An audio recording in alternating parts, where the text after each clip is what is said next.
អូខេសូមជំរាបសួរក៏ដូចជាស្វាគមន៍សាថ្មីមកកាន់កម្មវិធី404 Project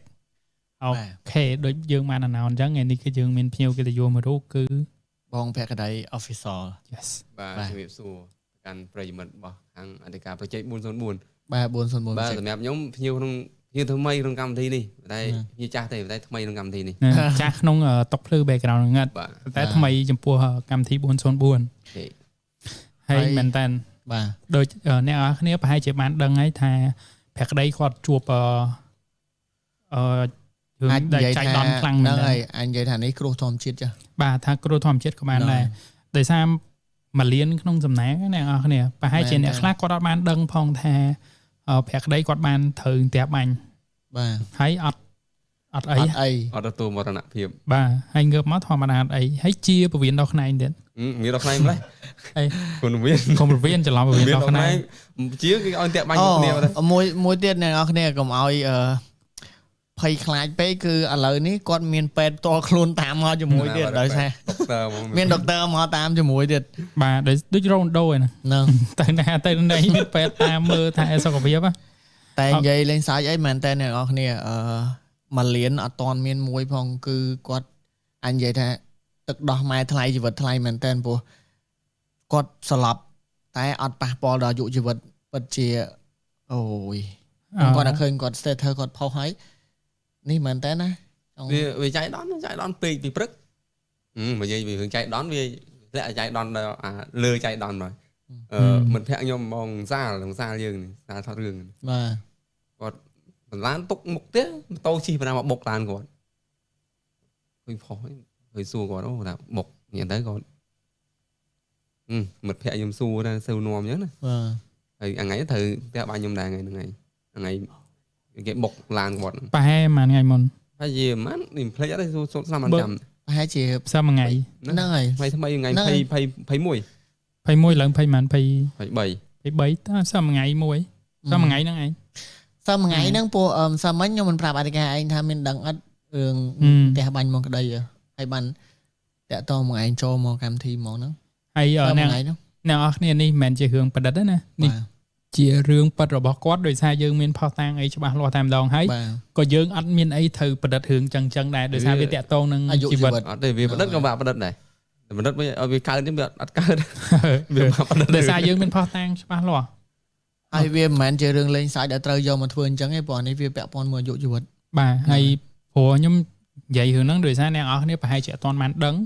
ដោយសារគាត់អត់ទាន់បានបញ្ចេញអីដែរគាត់បញ្ចេញតែ status មួយដែរណាហើយនឹងទៅ podcast បង្រៀនថតផឹកមិញហើយបង្រៀនថតក៏គាត់បាន release វីដេអូខ្លីមួយដែរតែគ្រាន់ថាបង្រៀនថត comment ប្រាប់តែដូចជា10% 20% នៃវីដេអូខ្លីហ្នឹងអញ្ចឹងបានក្រុមការងារ404យើងរៀបចំអញ្ជើញព្រះក្តីគាត់មកពីម៉ានកប៉ោតហ៎អញ្ជើញមកកប៉ោតដើម្បីចូលរួមជាមួយនឹងកម្មវិធីយើងហើយគាត់ចេញពីនេះគាត់នឹងមានដុកទ័រតាមខ្លួនហ្នឹងនឹងជូនទៅមើលបេះដូងបេះអីប៉ះអត់បាទតែបើកម្មវិធីនេះចៃដន្យខ្ញុំត្រូវមកពេញទេបាទមកពេញអត់បានថតទៀតគម្រោងបើថាកុំមានការងារនៅពេញត្រូវប្រហើយកុនគេតបានស្គីបានស៊ីនគេហ្នឹងគេត្រូវថាប្រហើយនៅពេញហ្នឹងហើយមិនទៅដល់ផ្ទះកំពង់ធំអូមកហ្នឹងមកថតកុនទៀតប្រហើយកុនហ្នឹងទៀតនៅថ្ងៃណាពីថ្ងៃ22ទៅមិញថតម្សិលមិញហ៎បាទហើយថ្ងៃនេះថតពីកន្លែងបងរៀនថតមួយនេះមួយវាអស់ចាដល់កន្លែងបងរៀនថតផ្ទះទៅតាមដល់នោះទៀតអូយមិននៅឃើញវីដេអូខ្លីបងរៀនថតផុសដែរមិញវាញ័រសាច់បណ្ដោយខ្ញុំឡើងចង់ទៅពេលយើងទៅកើតអីថ្មីគ្រាន់តែលឺយើងព្រឺបណ្ដោយបាទវាចង់ដូចចង់បាក់ហើយផ្ទះលឺខ្លាំងអត់ពេលដែលបងថតមួយបងរៀនថតទឹកមិញអូនកាមេរ៉ាមែនគាត់ឡើងចង់រត់ចេញពីបន្ទប់ហ្នឹងតែយើងនៅក្នុងផ្ទះថ្មដូចអត់អីទេអត់អីតែវាលឺអាសំឡេងវានឹងវារងគម្រាមយើងយកបណ្ដោយបើអីបងរៀនថតមុនគេគាត់នឹងប៉ិនស្បត់ហើយណាគេគាត់ថាអត់ដែរទេព្រោះគាត់ពងចូលមើលដែរអូអីបងរៀនថតមុនគេជំរាបសួរបងពីចងាយផងមកទៅបែកគ្នាព្រឹកមិញឥឡូវចូលកម្មវិធីមួយទៀតទៅរស់ស៊ីបានអត់អញ្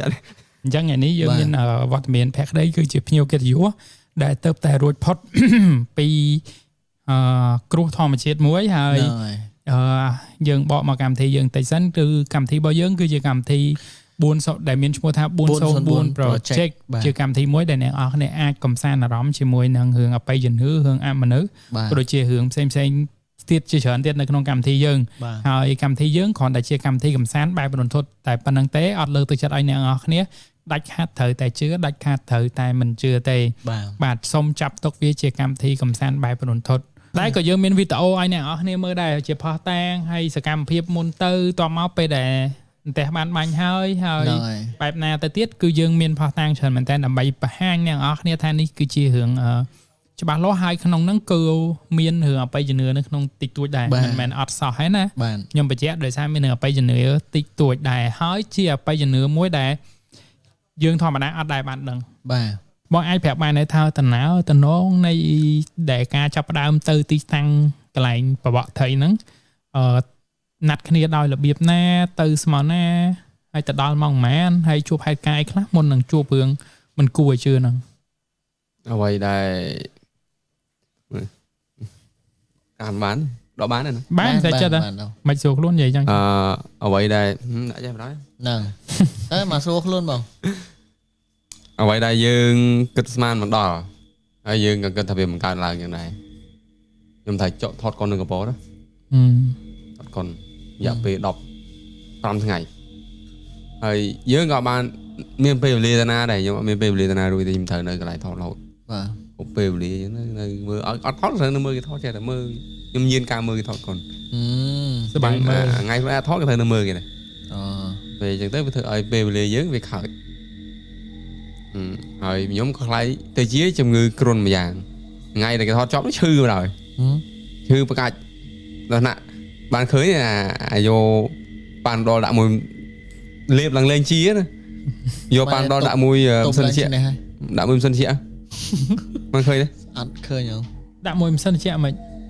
ប៉ាន់ដុលយើងត្រូវលេបមែនទេម៉ាស៊ីនជាខ្ញុំលេបអត់ជាក្តៅមែនតើពេលហ្នឹងដូចឃើញទេអាយកប៉ាន់ដុលយកខមមិនទៅហ្នឹងអូយ៉ាឆ្នាំប៉ាន់ដុលដាក់មួយម៉ាស៊ីនជាដើម្បីឲ្យវាជាមកតាមម៉ាស៊ីនជាហ្នឹងអត់ឃើញគាត់យកប៉ាន់ដុលទៅសៀនម៉ាស៊ីនជាចុយដួលខ្ញុំបណ្ដោយឃើញហ្នឹងនិយាយដើមហេតុដើមចងវាតែវាដើមហេតុផលវាហ្នឹងហើយក៏ឈឺអត់បាត់ថ្ងៃមួយហ្នឹងត្រូវឡើងមកពេញមួយថ្ងៃមុននេះឡើងមកការងារទៅគេឲ្យមកតាមគេដែរក៏មកទៅបងដុកទ័ររឹតយើងនេះមកតាមនេះដុកទ័រហ្នឹងគាត់ចាប់ខ្ញុំទៅត្រួតពិនិត្យហើយខ្ញុំជឿគេឃើញគ្រុនមួយយ៉ាងហ្នឹងបាទហើយក៏ឃើញខ្ញុំហ្នឹងគ្រុនពវៀនកាពះពវៀនកម្រិតមួយដែលវាមិនធ្ងន់ទេតែវាក៏មិនត្រាលទៀមទាខ្ញុំត្រូវដេកពេទ្យសិនខ្ញុំមកដេកបើខ្ញុំដេកពេទ្យក៏យកមានរឿងហ្នឹងដែរតែខ្ញុំដេកកើតព្រោះខ្ញុំវ៉ាន់ម៉ូតូខ្ញុំនៅកពតហ្នឹងវ៉ាន់ខ្ញុំនៅកពតហ្នឹងបាទខ្ញុំមកដល់ទូរស័ព្ទ2គ្រឿងនឹងអាវទេមួយថ្ងៃមកពេញឡើងមកពេញមានការផ្លែតហ្នឹងបាទក៏គាត់បូមឈាមបូមអីខ្ញុំຕົកពិនិត្យមើលទៅគាត់ក៏រាយការណ៍ព័ត៌មានថាអូតែក្រែងគ្រុនពវៀនហើយដាក់សេរ៉ូមេលេបថ្នាំអញ្ចឹងទៅខ្ញុំថាអីទេបងខ្ញុំត្រឡប់ខ្ញុំទៅគ្រុន13 4ថ្ងៃបើគ្រុនពវៀនមិនវាជាអឺច្បាស់តែគ្រុនពវៀននៅជាមែនពេលរកកពតខ្ញុំសម្រាប់ដល់2ថ្ងៃជាហើយអត់បានលេបថ្នាំអត់លេបថ្នាំទេទាំងអស់គាត់តែយកថ្នាំទៅដាក់សិនជាជាហ្នឹងហើយទៅបើមិនអញ្ចឹងទេលេបប៉ាន់ដល់មួយថ្ងៃមួយគ្រាប់ទៅហើយយប់ហ្នឹងសូម្បីតែ director អ្នកថតកុនក៏ជឿខ្ញុំដែរថាខ្ញុំស្អែកខ្ញុំជាហើយខ្ញុំគ្រាន់តែមួយយប់ទេត្រឡប់ខ្ញុំឈឺតែមួយយប់ទេអត់ចេះឈឺច្រើនទេហើយទៅក៏គៀកដល់ថ្ងៃដល់ផ្ទះបាញ់ហ្នឹងហើយលំឡើងបើកភ្នែកឃើញសាលតាំង story គេបុកឡានបុកអ៊ំតបុកឡានក្នុងព្រឹកតិចក្រោយគាត់ក៏សែតខ្ញុំនឹងធ្វើម៉េចរឿងកើតឡើងក៏ទៅកាត់គ្រូកាត់អីយើងលើកទឹកចិត្តគេកាត់គ្រូហើយខ្ញុំក៏រៀបអវ៉ាន់មកខ្ញុំគាត់ថាទៅដេកនៅនេះយប់សិនដេកនៅមកគោធ្វើហូមយប់ចាំស្អែកឡើងចាំទៅស៊ុយត្រីក៏ទៅយប់ទី1ជើងទី1ភ្លៀងហើយតែមានតែបាញ់ទេដេកស្អែកឡើងបានត្រឡប់មកវិញរៀបចំបានឡើងទៅស៊ុយត្រីនេះទុយត្រីភ្នំហ្នឹងបាទខ្ញុំតែលេងសទូចអ្នកប្រមាញ់ត្រីហើយនិយាយរួមអ្នកប្រមាញ់អ្នកព្រឹត្តអំពើបាបមួយត្រីហ្នឹងហ្មងខ្ញុំអ្នកបៀតបៀនត្រីវិញខ្ញុំថានៅកលុកក្លៀតណាទៅតាមរោដល់ដែរបាទហើយទៅទិញកាហ្វេចូលប្រោទិញកាហ្វេមួយកែវទិញផ្ញើគេមួយកែវទិញផឹកមួយកែវកាមេរ៉ានេះវាអត់ត្រូវជ្រុះតែវាជ្រុះDJI Action ខ្ញុំផុសហ្នឹងបាទហើយខ្ញុំត្រូវយកហ្នឹងដើម្បីទៅថតបកត្រីវាមានថតពេលបាត់ជិះម៉ូតូចេញផឹកកាហ្វេវិញវាជ្រុះបាត់ខ្ញុំមើលអូបាត់ខំទៅចោលលួចអត់មានឃើញចោលឲ្យផុសទេអត់មានទេប៉ុន្តែឃើញចាស់ហាងគេថាខ្ញុំជ្រុះត្រូវមានតិថិជនខាងកាហ្វេរើសបានយកទៅឲ្យគេទុកឲ្យហើយអូពេលខ្ញុំចុះវិញមិនឃើញគេផុស ហើយពេលខ្ញុំ processor បានមើលទេតែពេលចូលខ្ញុំតាក់ទងទៅគាត់ក៏បានខ្ញុំទៅយកអាកាមេរ៉ាហ្នឹងចឹងម្លងពេលដែលខ្ញុំត្រឡប់ទៅវិញហ្នឹងក៏វាអត់មានរឿងកើតឡើងដែរបើខ្ញុំត្រឡប់ទៅរកកាមេរ៉ារកអីហ្នឹងក៏វាផុតអាពេលវេលាត្រូវតែបាញ់ហ្នឹងដែរណាក៏ទៅទៀតនៅទៅមុខខ្ញុំគិតថាខ្លាចផុតពេលវេលាផុតម៉ោងត្រីវាស៊ីបាទយើងកាមេរ៉ាអាចទិញបានតែពេលវេលាត្រីស៊ីមិនអាចរកបានទេទៅចិត្តបាត់ឲ្យបានបកត្រីរៀបបានរៀបបីទៅជិះម៉ូតូទៅមេឃបើកថ្ងៃដៅនិយាយថាអង្សាចង់40អង្សាដៅឃើញអូមេឃអាកាសធាតុល្អបកត្រីត្រឹមម៉ោង4នេះពេញខាំហើយក៏ទៅដល់ខ្ញុំឲ្យហេតុទៀតពេលជិះទូកមានពោធិចជិះទូកទៅដល់កន្លែងសម្រាប់ជើងទី1ដែលយើងត្រូវដាំបាយហូបសិនហ្នឹងខ្ញុំដេកខ្ញុំតែដេកចឹងទេខ្ញុំតែដេកទេថ្ងៃដេកថ្ងៃតែថាយប់ខ្ញុំមើលបាល់អាវឹកខំមើលដាច់យប់អត់ដេកថ្ងៃងុយដេកមានអត់ចង់ទៅណាដល់ចង់ដេកឥឡូវវាដល់ម៉ោងទៅបកតែពេលហ្នឹងខ្ញុំដេកបាន1ម៉ោងទៅគាត់តែបាញ់ខ្ញុំដែរវាសឹងតែឲ្យយើងវាយឺតពេលបានរហូតយល់ទេនិយាយបើនិយាយចំទៅវាត្រូវអញ្ចឹងហ្មងវាអូសកាឡាយ៉ាងណាក៏ត្រូវតែបានទៅបាទគិនដល់ម៉ោងថាទៅអត់ឯណើក៏ងើបពីដេកទាំងមើលមីងងើបបាយអត់ហូបទៀតហូបបាន2ម៉ាត់កើតថារងយើងចង់បកត្រីហើយខ្ទង់ម៉ោងអត់មានមកហ្នឹងអញ្ចឹងអ្នកនរគ្នាអាចមើលតាមវីដេអូដែលយើងបង្ហាញបានគឺប្រព័ន្ធខ្មៅភ្លៀងនេះគឺតែម្ដុំកន្លែងគាត់បក់ហ្នឹងឯងអត់សូវធំណាស់អត់ខ្លាំងពេញមួយមេឃដូចតែអ្នកនរគ្នាឃើញហើយក្រៅពីហ្នឹងមកគឺមេឃថ្ងៃបែកថ្ងៃធម្មតានេះគាត់ឃើញវាស្អាតវាតំណងក៏គាត់ចាប់ដើមថតលេងលើគាត់ដាក់បាទម៉ោងម៉ានមើលអូម៉ោង12មក46នាទីអញ្ចឹងពេលនេះពេលដែលម៉ោងហ្នឹងហើយអានេះម៉ោងចេញទៅហើយតមកទៀតអាមេងហ្នឹងម៉ោង12ចាប់ដើរនេះម៉ោងម៉ាននេះមើលក្នុងនេះអូអាហ្នឹងម៉ោងទង1ហើយ1ណាហ្នឹង1ហើយពេលចាប់ដើមភ្លៀងបដានេះរយៈពេលដែលយើងថតឃើញមេឃចម្លែកពេកអញ្ចឹងថតម៉ោង12:48ចាប់ដើមមើលងត់មកភ្លាមពេលចូលក្រុមតាំងនេះម៉ោងម៉ានពេលចូលក្រុមតាំងមើលលើនេះបានសួរនេះតែមើលអត់ឃើញមើលមិនឆៃនឹងទេម៉ោង1:19នាទី1:19នាទីអញ្ចឹងពី12:48ដល់កន្លែងចូលតាំងហ្នឹងម៉ោង1:19នាទីអូខេនេះគឺចាប់ដើមថតអីច្រកភ្លៀងច្រកអីថតលេងមានកម្រងនៅថតផ្ទះបាញ់ខ្លួនឯងមិនមានទេវាអត់មានកម្រងមកដល់អេខ្ញុំមិនដែរថតយូរណាស់ហ្នឹងទេព្រោះថាខ្ញុំថត20 second 30 second នៅលើថតដល់4-3នាទីអញ្ចឹងទៅនិយាយទៅវាចៃដន្យតាំងពីដើមយកចៃដន្យដើមប៉ុន្តែបើខ្ញុំបានមើលអា short clip ដែលបងរៀនថតខុសថាតង់ដែលគេនៅហើយទុកចោលអញ្ចឹងអត់ឲ្យយើងទៅនៅអ្នកភូមិប្រាប់ថាគេអត់ឲ្យចូលទេយើងមានដឹងស្អីបើឃើញមនុស្សទៅងើបក្នុងវិមានយើងខៃដែរហើយលាប់នេះវាមិនខ្លាចតែបាញ់ទេកម្រងនេះគឺខ្លាចលាប់យើងក្នុងវិមានបានខំទៅច្រកភ្លៀងនេះក្រុមតង់ដែលគេទុកសោបាទហើយតែមួយឃើញផ្នែកផ្ទះតិចទៅវាខ្លាចដែរតែមួយអាដងសទួយើងប្រើយើងដងកំអោនទៀតសូមផ្ទះយើងថាខំកិច្ចណាតែមួយខ្លាចលាប់ក្នុងវិមានអញ្ចឹងដែរពេលដែលទៅដល់គឺដេកទៀតថាបើអង្គុយងាប់ថាងាប់ជើងជាប់ដីតែពេលដេកយើងមានដាក់ជើងជាប់ដីណាអាចគិតថាជើងអាចហាត់ពុតពីដីអ្វីយើងពងវិចារណាមើលគឺថាអូវាបាញ់ឲ្យងាប់ថាអញ្ចឹងរឿងវាមិនពេលវាដេកថតដេកលេងប្រែអូព្រោះសំឡេងព្រោះលេងឡើងមួយហ្វូនផ្ទះគ្រូសុកដាំស្ដាប់ហើយទៅខេតទៅអីលឺប្រែភីងអូស្រួលហ៎ព្រោះដាច់ប៉ោះឈឹងអត់ដឹងទេបាញ់ទេដាច់ប៉ោះឈឹងម្ដងហើយ2-3វិនាទីដែលវាបាញ់យើងហ្នឹងគឺយើងដឹងខ្លួនតែប្រហែលជា30 second ដែលយើងត្រឡប់មកវិញហ្នឹងខ្លួនយើងរឹងទាំងអស់រឹងបែបម៉េចរឹងមករឹងដូចរបៀបខ្សែភ្លើងឆក់ហ្នឹងវាមិនដឹងវាខ្សែភ្លើងឆក់ប្រកាសទៅធ្លាប់ឆក់តែមិនមែនខ្លាំងយ៉ាងខ្សែភ្លើងឆក់គឺមកស្រុបវាទៅហ្នឹងគឺដាច់ប៉ោះបណ្ដោយហើយរឹងខ្លួនចរន្តភ្លើងខ្លាំងមិនដឹងជាប្រហែលលៀនវ៉លអំពែវាទេដូចអាភ្លើងលើនេះមិនថតបាននេះអង្គុយពិនិត្យមើលអាភ្លើងវាប៉ុណ្ណាឃើញមកឆ្នោតប៉ុណ្នេះយកហ្នឹងហើយសម្បីតែកកខ្ញុំនេះតោះមកជិះមិនពេទ្យគេមកតាមថាទៅថតចប់ត្រូវយកខ្ញុំទៅពិនិត្យមើលវាមានបួសអត់បាទគេខ្លាចមនុស្សវាកម្រដែរខ្លាចងាប់បាត់ទៅវាបាក់លាបតែទឹកមាត់ជីអត់ទេអាផ្ទះបាញ់ទៅវាបួសក្នុងខ្ញុំដឹងដែរហើយហាំងមកយើងក៏ខ្ញុំគិតញាក់ថាខ្ញុំវិញ្ញាណតែយល់មែនអត់គិតថានឹងមានជីវិតអត់មានជីវិតទេអត់គិតទេព្រោះក្នុងខ្លួនបាក់ខ្លាំងមែនតើពេលវាបាញ់ភ្លាមហ្នឹងគឺដូចដៃស្រូបអីមួយយ៉ាងទាញយើង គឺមកប្រមាណវិនាទីគឺពិបាកខ្លាំងដូចយើងងាប់បានវិនាទីងាប់បាត់ប្រហើយដាច់ប៉ោះហ្មងដូចដេកស្លាប់ដេកអីខុសពីស្លាប់អីស្លាប់យើងនឹងតិចតិចនេះអត់ប្រហើយដាច់ប៉ោះហ្មងដូចភ្ញាក់វិញដូចជីវិតម្ដងទៀតដូចជាភ្ញាក់វារស់ម្ដងទៀតអញ្ចឹងយើងអត់យកអារម្មណ៍ហ្នឹងយើងអត់ដែរមានតែគាត់សាកវាមិនអាចសាកបានទេមនុស្សគ្រប់គ្នាមិនអាចណាសុខទេអត់មានតែចង់សាកជាមួយទេតែគាត់ថាដែលសង្កេតពេលដែលបងឯងប្រាប់ហ្នឹងពេលដែលងើបឡើងមកវិញរឹងខ្លួនហើយប៉ោងកដូចគេឆក់ដែលឃើញគេឆក់ក្តាមឆក់រឹងដៃរឹងជើងតែបែរដៃឆក់ត្រីអត់ឃើញបើមកចៃឆក់ត្រីមិនដឹងក្តាមពេលត្រូវឆក់ទៅដៃជើងវាចងេងយ៉ាងហ្នឹងហើយបើថាត្រីមកពេលគេត្រូវគេឆក់ទៅកវាមានជួរដូចតែស្អីហ្នឹងអូតិចដូចបងឯងនិយាយមិញតែសារបងឯងមានត្រីពេកទេប៉ោងកដូចត្រីហ្នឹងបាបកម្មវាពិតចុះពេលដែលថ្ងៃទៅហ្នឹងគ្នាម៉ានអ្នកដែរទៅរួមហើយតពេលផ្ទះបាញ់ត្រូវទាំង4ឬក៏ត្រូវតែម្នាក់ទេពីរអ្នកទៀតគាត់ឈរហាភ្លៀងគាត់គុំមានគាត់នៅឈរតំបក់គាត់ហ៊ានបក់គាត់បោះស្ទួយទៅគាត់ដល់ពេលមេឃភ្លៀងគាត់លើកជើងម្ខាងយេពេលភ្នែកតោព្រៀកគាត់លើកជើងម្ខាង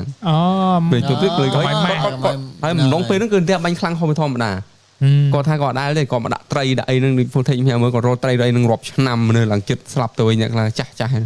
មិនដែលមានករណីណាភ្លៀង1គីឡូដី4ជ្រុងបាញ់តែម្ដុំហ្នឹងហ្នឹងអាចស្មានបានតែតែបាញ់ប្រហែល1គីឡូដី4ជ្រុងហ្នឹងប្រហែល100គ្រាប់មិនដល់100ក្នុង30 40 50ហ្នឹងតែបាញ់40ក៏ច្រើនបាញ់1គីឡូហ្នឹងតែវាភ្លៀងយូរវាភ្លៀង1ម៉ោងជាងខ្ញុំដល់ពេលនិយាយរឿងហ្នឹងសូមចូលរឿងការខ្ញុំនៅក្មេងទៅមានឆ្នាំណាមួយនោះដែលខ្ញុំចាំបានថាបាញ់ឡើងតង់និយាយថាមកយប់ហ្នឹងបាញ់ឡើងយើងបាក់ស្បាតហ្មងយល់ណាមិញឡើងបាក់ស្បាតមកបាញ់រហូតហើយភេញជាប់គ្នាលោកភេញហើយនៅខេត្តមានតន់មានប្រដាប់ការពារអន្តែអីមកពីណាកាលហ្នឹងម៉ែបាញ់ឡើងបាក់ស្បាតមកយប់បាញ់ឡើងអូខេឥឡូវត្រឡប់មកសាច់រឿងមកក្តីវិញចុះម្នាក់ទៀតដែលត្រូវផ្ទះបាញ់ដែរហ្នឹងមិនដែរគាត់ត្រូវមកជើងខ្លួនបងហ្នឹងមកចំហៀងត្រូវហៀងចេះជើងគាត់ត្រូវជើងខ្លាំងឡងពងឲ្យខ្លោចជើងមកខ្លោចខ្មៅឬក៏ខ្លោចជើងហើយអាតសៃដែលឃើញតែថតវាមើលទៅឃើញអានេះកន្លែងនេះចេញដូចអាភ្នែកទល់ពេលបាញ់លើមេឃអូតសៃកវេមកវ៉ាវាគាត់ខ្ញុំមិនដល់ខ្ញុំធន់ជាងគាត់តែខ្ញុំខកមុនគាត់ខ្ញុំដឹងខ្លួនមុនគាត់ខ្ញុំហិតគាត់ទេគាត់ដឹងខ្លួនតែគាត់គុំមកគាត់លើហ្មងហើយអាខ្លួនដែលយើងក្រោកនោះគឺអូតូទេក្រោកមកអូតូយកពេលអូតូវាក្រោកយកនៅខ្លួនយើងក្រោកទេអត់នៅខ្លួនយើងក្រោកអង្គុយទេគាត់សឹបទៅហ្នឹងដឹងខ្លួនវិញគឺយើងមិនដល់យើងអង្គុយបាត់ហើយនិយាយទៅបាត់នេះអាចថាវាយើងក្រោកអង្គុយតែអាទិន្នន័យដែលយើង record នោះវាអត់ជាប់ព្រលឹមទៅអស់ហើយខ្ញុំសង្កេតមើលវីដេអូដល់ពេលបើកមើលយឺតដល់ពេលដែលផ្ទះបាញ់ត្រូវគាត់ផាំងហើយកឡាប់កាមេរ៉ាហ្នឹងវាឃើញមានប្រហែល second ដែលឃើញមុខមួយឯងឃើញមុខមួយឯងឡងចង់និយាយវេទនាពិបាកហ្មងឃើញប្រហែលដូចមនុស្សស្លាប់ហ្នឹងដូចមនុស្សស្លាប់បាត់ទេពេលដែលកវាកាមេរ៉ាមកឃើញមុខគាត់ប្រហែលវិនាទីហ្នឹងគឺចង់និយាយមុខពិបាកហ្នឹងមុខងាប់ដល់វាអត់មានមុខងាប់មានតែរុះចុះដល់ពេលដែលបាញ់ចំមកអន្ទះនោះបាញ់ចំកន្លែងណានៃបងឯងនៃរាងកាយបងឯងទាំងមូលហ្នឹងស្រុបទៅទាំងអស់ហ្មងដាច់ប៉ុសហើយក្រោមមកវាណែនពេញខ្លួនចុះបង2នាក់ទៀតដែលអន្ទះបាញ់អត់ត្រូវគាត់មានគាត់ទៅឈោមបក់អន្ទះបាញ់គាត់ផងគាត់នៅតែឯងឈោមបក់មកទឹកអត់ដឹងហ៎គាត់លឺសំឡេងបាញ់តែអត់ដឹងគាត់គិតថាខ្ញុំដើរទៅដល់កន្លែងមុខឆ្ងាយពីគ្នាគាត់គិតថាខ្ញុំក្រោកក្នុងតង់ទេអញ្ចឹងបើន័យថាគាត់លឺបាញ់គាត់ថាមកបាញ់ស្អីព្រោះផ្ទះហ្នឹងវាបាញ់ជុំវិញទាំងអស់ហើយហ្នឹងហើយមុខក្រោយគាត់លឺបាញ់កន្លែងគៀកគាត់ហ្នឹងខ្ញុំទៅមកចាក់ទៅពេលបាញ់ផងលឺតិចទេលឺដូចគាត់កំភ្លើងឡើងមកយើងតែមកស្ទុះវាទៅលើហ្នឹងដូចវាវឹងហ្នឹងវាលឺនៅលើចរន្តវានៅលើប៉ុន្តែឡៃនេះអាចរៀនសូត្របានណាអ្នកទាំងអស់គ្នាដែលបងក្តីនិយាយមិញថាពួកគាត់ដែលឈរបបក់ហ្នឹងពេលដែលមានផ្ទះគាត់លើកជើងមកជាហៀងក្បួនវាចឹងវាមានម៉ាស់មានភ្លើងហ្នឹងហើយបានន័យថាដូចព្រីភ្លើងហ្នឹងប្រាច់ម៉ាស់អាហ្នឹងក៏អាចរៀនសូត្របានដែរមែនតើណាជើងទាំងពីរវាឆ្លងបាទដែលឃើញគេតភ្លើងលើកជើងម្ខាងអត់ឆក់ភ្លើងយើងបាទគេហ្នឹងតរៀនភ្លើងអត់ទេឃើញគេតភ្លើងហ្នឹងគេលើកជើងម្ខាងហ្នឹងមានជើងវាដូចមានម៉ាស់មានភ្លើងគេគឺអត់ឆក់ហើយតាក់តមួយភ្លើងហ្នឹងគេអត់ឲ្យធ្វើតួឯងទេនិយាយមែនតើគេនិយាយអាហ្នឹងអត់ឲ្យធ្វើតួឯងទៅធ្វើឯណាយកលយធ្វើម្នាក់ឯងអីអត់ទេគេត្រូវការមានអ្នកឃើញនៅស្អីសំបីតែអ្នកអាចជួយបានហ្នឹងហើយគឺអត់ឲ្យទៅនេះអីម្នាក់ឯងទេព្រោះចេះវាអាចនឹងភ្លាត់វាអាចនឹងអីព្រោះ ហ្នឹងចូលរឿងឯងវិញទៅកំភ្លើងដែលឆក់អត្រាដែលភ្លើងឆក់ខ្លាំងជាងគេគឺជាងភ្លើងហ្នឹងឯងហ្នឹងហើយមិនយើងទេចូលបើគាត់ប៉ះនៅអាហ្នឹងហើយឥឡូវនិយាយចូលដល់រឿងភ្លើងចេះនឹកឃើញថែមទៀតពេលដែលឧទាហរណ៍ថាគេមិនមានប្រដាប់វាស់ភ្លើងពេលគេផ្ដាច់ភ្លើងគេមិនវាស់ភ្លើងអត់ឡើងភ្លើងប៉ុន្តែអាហ្នឹងក៏គេអត់ឲ្យជឿ 100% ដែរព្រោះវាអាចនឹង error អាចនឹងអីដែរអញ្ចឹងពេលដែលផ្ដាច់ភ្លើងហើយក៏ដោយចុចអាហ្នឹងលែងមានហើយគេឲ្យយកខ្នងដៃទៅប៉ះភ្លើងប៉ះខ្សែភ្លើងចេះអត់ឲ្យយកចេះណាយកខ្នងដៃពោះពេលដែលធម្មជាតិរបស់មនុស្សយើងហ្មងពេលដែលឆក់យើងនឹងក្តាប់ចេះយល់អត់អញ្ចឹងបើន័យថាក្តាប់ទៅវាទាញចេញពីភ្លើងហ្នឹងប៉ុន្តែបើប៉ះចេះតែឆក់ក្តាប់នៅហ្នឹងឆក់យកហ្មងអាហ្នឹងក្បួនអាហ្នឹងវាជានេះមួយដែរតិចខមួយដែលយើងរៀនសូត្របានចាំសាកហ្មងអញ្ចឹងខ្ញុំឃើញជាងភ្លើងឡាគាត់យកអណ្ដាតតែហ៎ហ្នឹងឆក់ត្រឹមហ្នឹងអត់ឆក់ត្រឹមអត់ទេនិយាយថាអត់ឆក់ត្រឹមណានៅលើក្រែនោះវីដេអូលើក្រែនោះនេះអត់ឆក់ប្រយ័ត្ននឹងអត់ឆក់ហ្នឹងមុតអីចឹងទៅអត់ទេដល់ពេលអង្គុយនិយាយរឿងមកក្តីអត់មានកំសត់ទេរកកន្លែងសត់បងឯងនិយាយមកអត់មានកំសត់មែនអ្នកអស់នេះច្រើនគាត់ចឹងមែនណាឥឡូវដល់អ្នកគ្រុនពវៀនអត់លេបថ្នាំជាដែរហ្នឹងគិតមើលជាមើលថាផទៀតហើយមើលនិយាយរឿងថ្នាំពេទ្យហ្នឹងចង់វិញខ្ញុំដែរចង់និយាយខ្ញុំនិយាយមួយគាត់ដែរគាត់យកថ្នាំពេទ្យអាតឹងប្រទេសហ្នឹងយកទៅញុកនៅមិនសិនតិចអាកន្លែងប្រឡោះដែលវាបក់ចេះគាត់យកទៅផ្ទះមកទៅញុកហើយខ្ញុំសួរគាត់មួយយកទៅញុកនោះតែលេបឡើងជីយកទៅដាក់នោះឲ្យវាមកទៅអូយដួលខ្ញុំណាហើយឥឡូវយើងបកមកអន្ទាក់បាញ់នឹងទៀតចុះដល់ពេលឥឡូវបងអូនមួយឯងមិនអីម្នាក់ដែលទៅមួយថ្ងៃអូគាត់រៀងធូច្រើនតែអាពេលភ្លាមហ្នឹង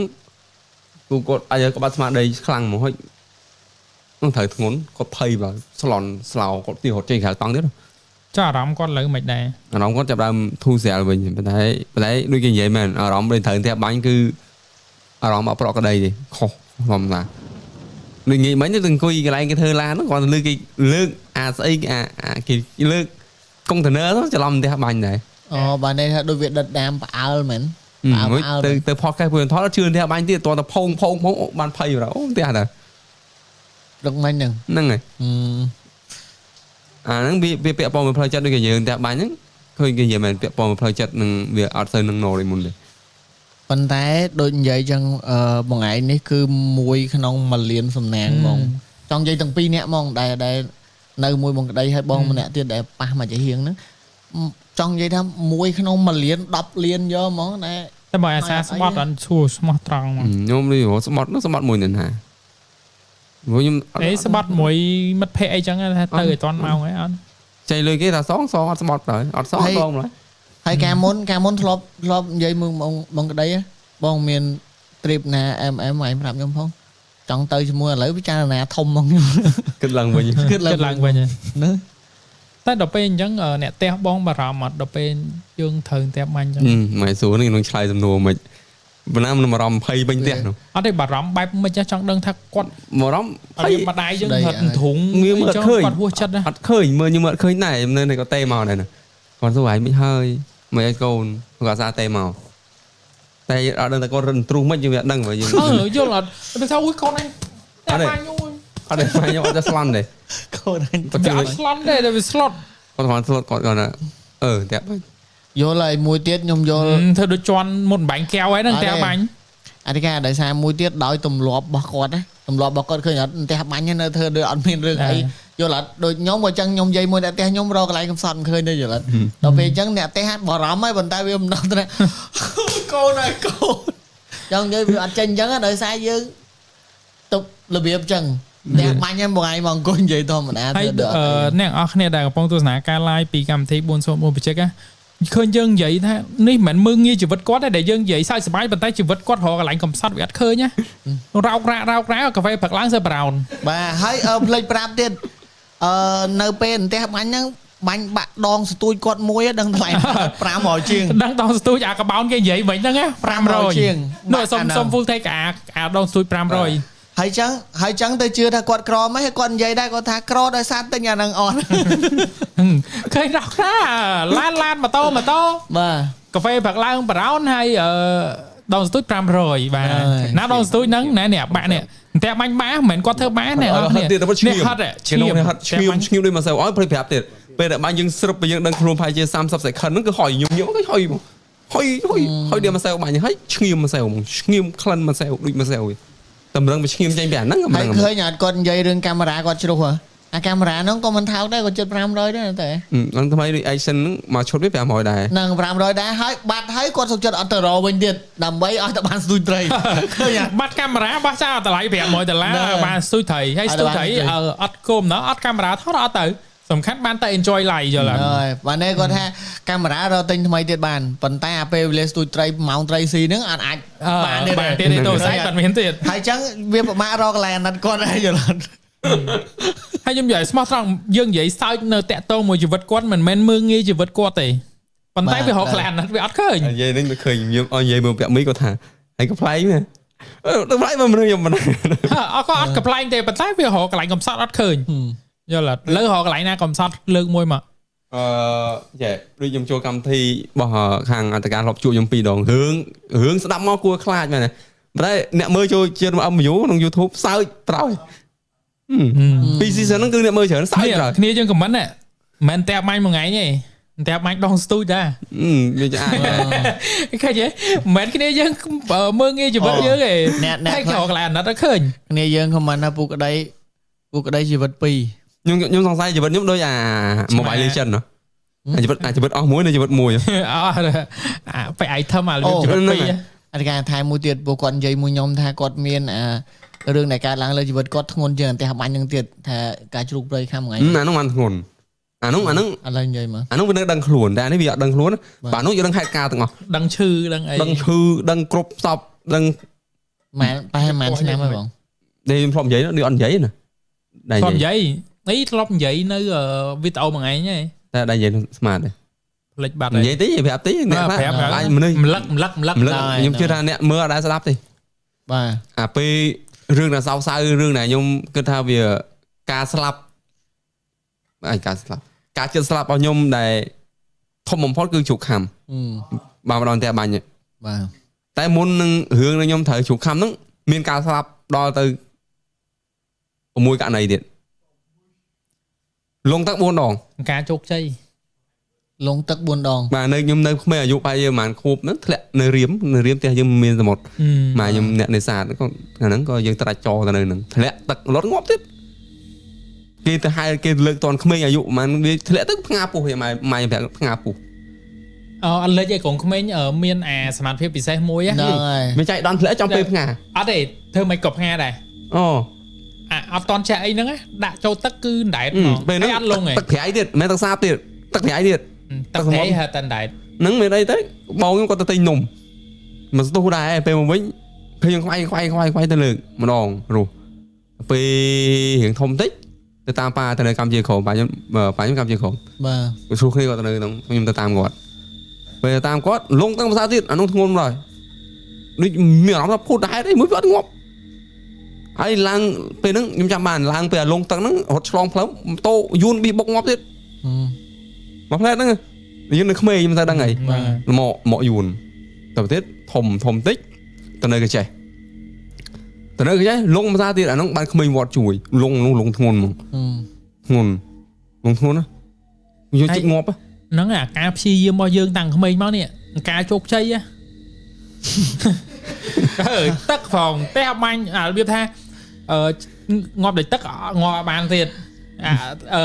ពីក្មេងអត់ចេះហែតទឹកហើយនៅដែតចេះហែតទឹកលែងងាប់ភាសាទឹកឥឡូវអាចរាចរនេះអត់អីទៀតហើយដល់ពេលគ្រូធម្មជាតិប្រប៉ុណ្ណានៃតែបាញ់ហើយមួយភ្លើងអត់អីទៀតអាចរាចរធ្ងន់ហ្នឹងក៏ធ្ងន់ដែរខ្ញុំលងទឹកគេជួយក្មេងមាត់មានម្នាក់ទៅជួយខ្ញុំវាប្រឹងហែជួយហ្នឹងមកជួបឯងឥឡូវឯង$1000ប្រហែលហើយរត់អីចេញតែមានណាទៀតហ្នឹងប៉ុណ្ណាយើងអត់ដឹងអត់មានបណ្ដាជួយខ្ញុំមានវីដេអូជួយខ្ញុំរស់ភាសាទៀតហើយនៅវិរិញលងម្ដងទៀតយកធុងលងម្ដងទៀតក៏រស់ភាសាទៀតតោះទៀតលេងលងហើយយើងចាប់5ចាស់ហែលទឹកហើយមិនតែបាញ់វិញអត់តតែបាញ់ទៀតគ្រោះថ្នាក់ចរាចរណ៍នៅនេះតួសកាយនេះមកលេងពេញតែស្វំពេញស្អីអូខេរឿងនេះដែរនិយាយគាត់ថាចរញ៉ៃមកពេលរត់ត្រេមកអាឡានសម្រាមហ្នឹងម៉ូតូបុកម៉ាំងម៉ូតូរហូតដួលដល់ម៉ូតូខ្ញុំបកាច់តែអត់ងាប់ទៀតងើបមកសុំទោសទៀតយើងរត់បុកម៉ូតូគេខំមែនបាំងឡានសម្រាមនេះក្មេងមិនដឹងអីចូលម៉ូតូគេហើយអាមុនហ្នឹងអាខ្ញុំនេះសកាខ្ញុំឆ្នាំហ្នឹង ឃើញហ្មង មើលភ្នែកមើលភ្នែកហ្នឹងគឺខ្មៅ ឃើញតែម្ដុំ មិនក ញ្ចក់ឡានបុក អូកញ្ចក់នៅក្នុងភ្នែក អានៅទូកញ្ចក់ តែ បុក ជាប់ម្ដុំខ្មៅនៅក្នុង ភ្នែកយើងនេះមើលច្បាស់ណា ជាប់ មានកម្ៅនៅក្នុងនេះ អូចូលជាប់ ហើយនេះមុតក្នុងនេះមួយទៀតនេះមួយពីវាសះហើយ អូអាក្នុងនេះហ្មងអ្នកនរគ្នាឃើញខ្មៅម្ដុំដូចអាមេឃភ្លឺអញ្ចឹងមានពពកល្ងិតមួយនៅអញ្ចឹងហ្នឹងអាភ្នែកគាត់ហ្នឹងដោយសារយើងដឹងថតមិនឲ្យឃើញ មានរំលឹកខាងបើខាងនេះច្បាស់នៅខាងនេះមើលច្បាស់អានេះហើយកាលហ្នឹងឡានទៅលេងស្រុកមកវារែងហ្នឹងនៅទៅលេងស្រុកមួយម៉ែអាឡានហ្នឹងគាត់បុកគេពេលគាត់ភ័យគាត់ប្រឹងជន់អាការកោងអាការកោង បាទ ឃើញនេះមានឃើញអាទលេមានទលេមែន មានទលេ មានដើមដូងមួយគត់ដែលសង្គ្រោះជីវិតមនុស្សម្លានហ្នឹងជន់ឡើងហោះភ័យគាត់មនុស្សបុកគេស្លាប់ ស្លន់ ហើយម៉ាំងបុកគោលដូងនឹងរួញឡានចូលគោលដូងឡាននឹងរួញ ដូងអ្នកជួយទប់យើងអត់ឲ្យធ្លាក់ទលេ ធ្លាក់ផ្លែដូងលើឡាននឹងរាយមនុស្សអ្នកភូមិណាឬកាប់ស៊ីព្រាតអាដូងហ្នឹង ចំអ្នកនៅក្នុងឡានអត់អី អត់អីគេក្រោយអីទេអីតែខ្ញុំនៅមុខដោយសារខ្ញុំម៉ែខ្ញុំគាត់បុកមួយតាប់ឡូហើយខ្ញុំក៏ចក់ដកចក់មកឈាមមូខ្ញុំចាំមកអានេះ កញ្ចក់ក្នុងភ្នែកមកឬក៏ខាងក្រៅនេះ នេះវាមុតទៅនេះវាមុត មុតពីក្រៅ ខ្ញុំអត់ដឹងថាវាយូរហើយខ្ញុំអត់ដឹងថាវាមុតមិនបានវាទៅជាប់ភ្នែកខ្ញុំយូរបានបើ ខ្ញុំគិតថានេះហ៎ ធ្លុះសាច់ ខ្ញុំគិតថាវាមុតហើយអាផ្នែកបងឯងនៅជាប់ដោយសារការប៉ះទង្គិចទេវាមិនមុតទេ វាមិនដឹងមុតវាមិនយើងមិនដឹងគាត់តែចាំបានក៏នឹងមុតត្រីមួយខ្ញុំដកមកឃើញវាជាប់ហូរឈាមមកអាហ្នឹងវាផុសតាំងផ្នែកមែនអត់ថតហ្នឹងហើយចកានេះអាយ៉ាគេដេឡើងស្រែកដូចគោ គ្នាយើងក្នុងខមមិនក៏ថាជូនពោជោគជ័យដែរនេះ មិនតាន់អាហ្នឹង អញ្ចឹងសង្ឃឹមថាបងដុកទ័រប្រម៉ូទិន្នន័យឲ្យទៅឆែកចេញម្ដងទាំងអស់ហ្មងណាបង បងដុកទ័រក៏ទៅភាសាមួយយើងដែរ ឥឡូវលើកឡើងតិចខ្ញុំកាលមានបញ្ហាលើកទី1ពួកខ្ញុំទៅជ្រៅមួយអធិការហ្នឹងចង់និយាយពេលហ្នឹងយើង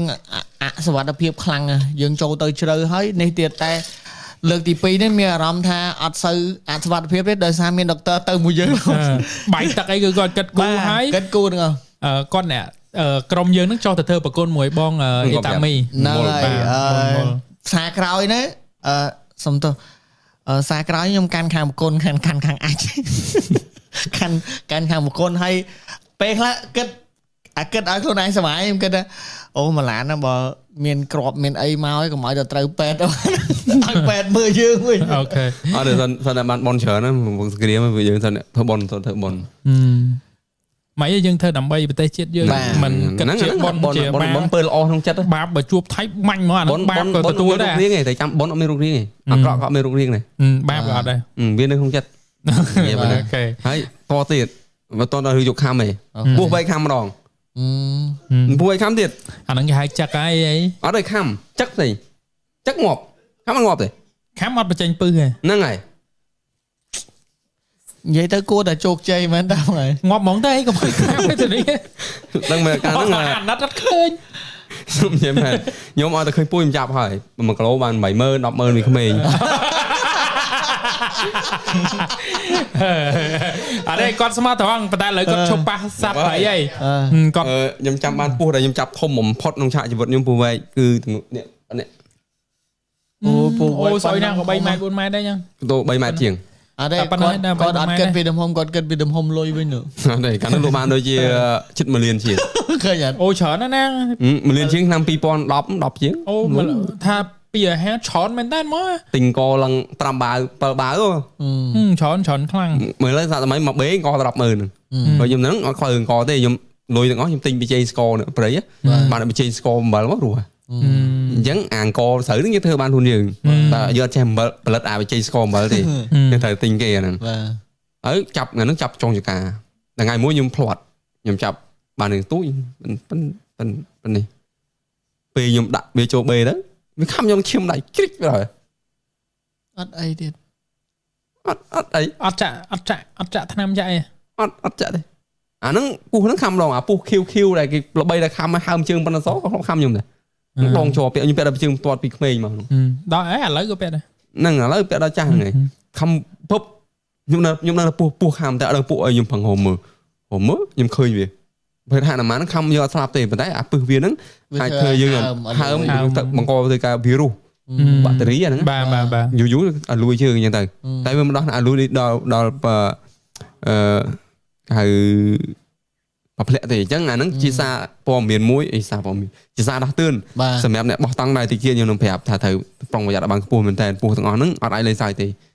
បាទពស់ខ្លះអាចខំហើយយើងនឹងអង្គុយសើចចេះបានពស់ខ្លះខំហើយទៅមកដូចតែបាញ់អញ្ចឹងបាទវាមិនលឿនដូចតែបាញ់ដូចគ្នាហ្នឹងនិយាយទៅពស់គ្រប់ប្រភេទអត់លើកទឹកចិត្តឲ្យទៅលេងទៅឲ្យខំអីតែឲ្យវាចឹកទេអត់ទៅចឹកទៅខំលេងអីដូចបងក្តីទេព្រោះអាចនឹងអត់សំណាងដូចគាត់ទេយល់តែខ្ញុំឆ្ងល់ពស់នេះពស់វែកដែលនិយាយមុនហ្នឹងនេះដល់ពេលវាខំដៃហើយបែរជាវាអត់បញ្ចេញពឹសវាមានចង្កូមពឹសវាតែចាំតែមានចង្កូមពឹសហ្នឹងហើយវាមានចង្កូមពឹសវាមិនថ្មិញវាទាំងអស់មានពឹសទេ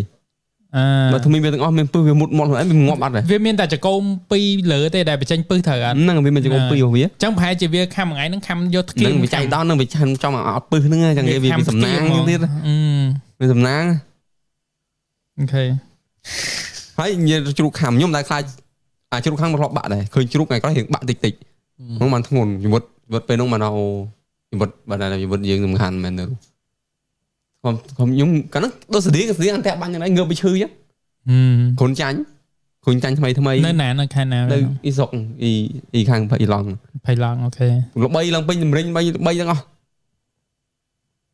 ជំនាន់ហ្នឹងឯការលោកកែមដៃស្លាប់ថ្ងៃទី1ហ្នឹងជួបខំខ្ញុំហ្នឹងថ្ងៃហ្នឹងមកបាទថ្ងៃហ្នឹងខ្ញុំចេញមកឃើញព័ត៌មាន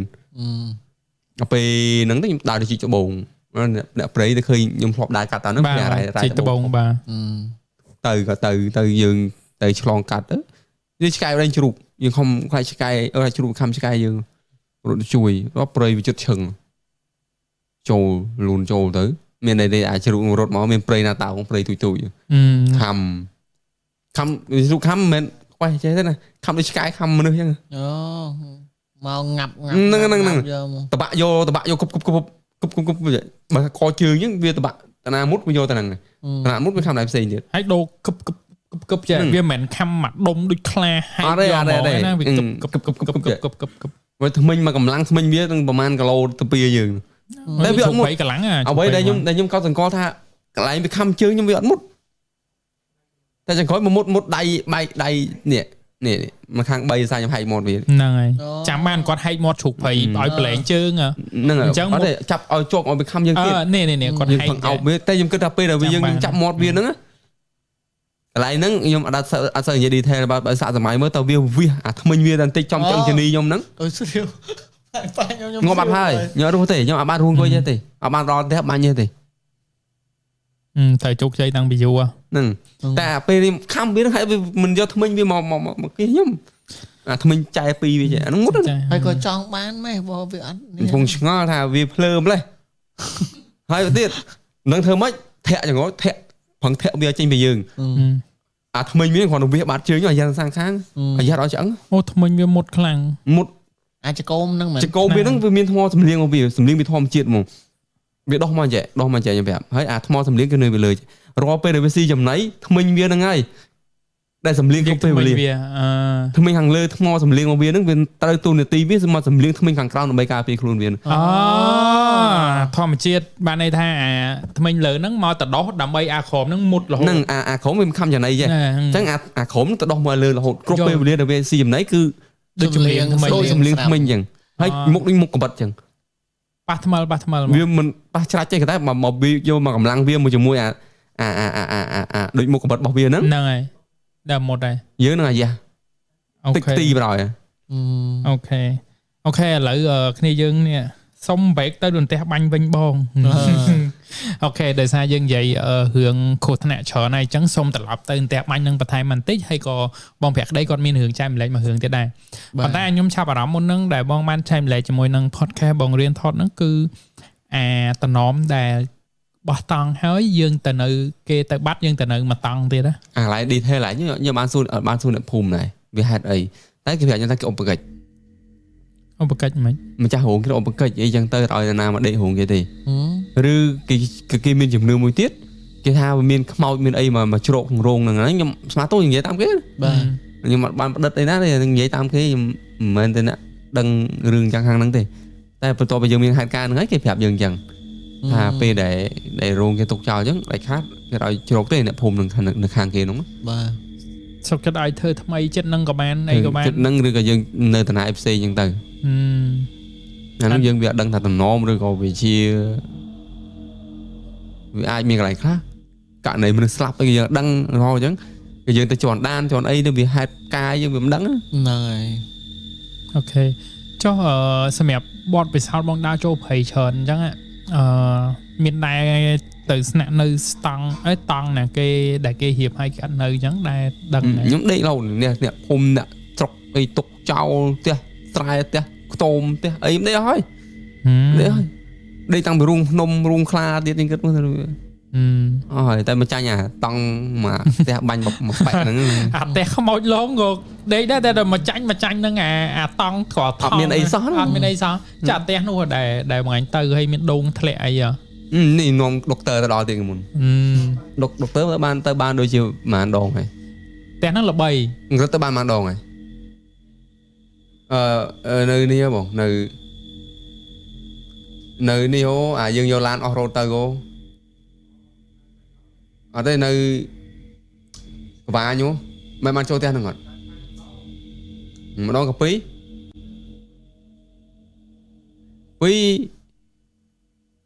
ខ្ញុំគិតមើលសិនហ្នឹងឥឡូវកាត់អាហ្នឹងត្រឹមហ្នឹង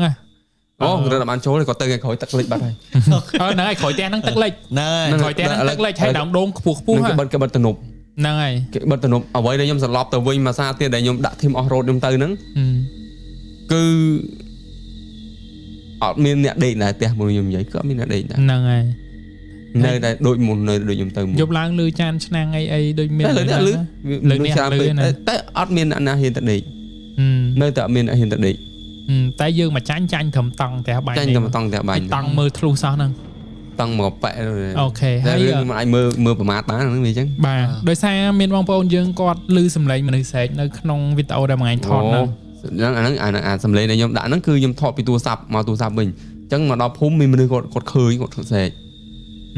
អាហ្នឹងសំឡេងមនុស្សនៅភូមិហ្នឹងទេអត់ទេសលេងវីដេអូយើងចាក់នេះគឺវីដេអូបងឯងបងថតហ្មងតាមពិតសលេងហ្នឹងអ្នកនរគ្នាខ្ញុំចង់បញ្ជាក់សលេងហ្នឹងគឺសលេងបងអូនគាត់អូសលេងបងមួយទៀតហ្នឹងហើយដៃគូគាត់ដែលតែបាញ់ពីរនាក់ហ្នឹងម្នាក់ទៀតដែលស្រែកហ្នឹងគឺគាត់ដឹងខ្លួនទេគ្រាន់តែទឹងវ៉ាស្ងាត់ជ្រាបទាំងពីរនាក់តែម្ដងអញ្ចឹងខ្ញុំចង់ចាក់វីដេអូហ្នឹងដើម្បីឲ្យបងប្អូនមើលភាសាទៀតដើម្បីយើងត្រឡប់ទៅ topic តែបាញ់បន្ថែមបន្តិចទៀតណាបងអូខេក្រុមការងារសូមវីដេអូតែបាញ់មុននឹងបន្តិច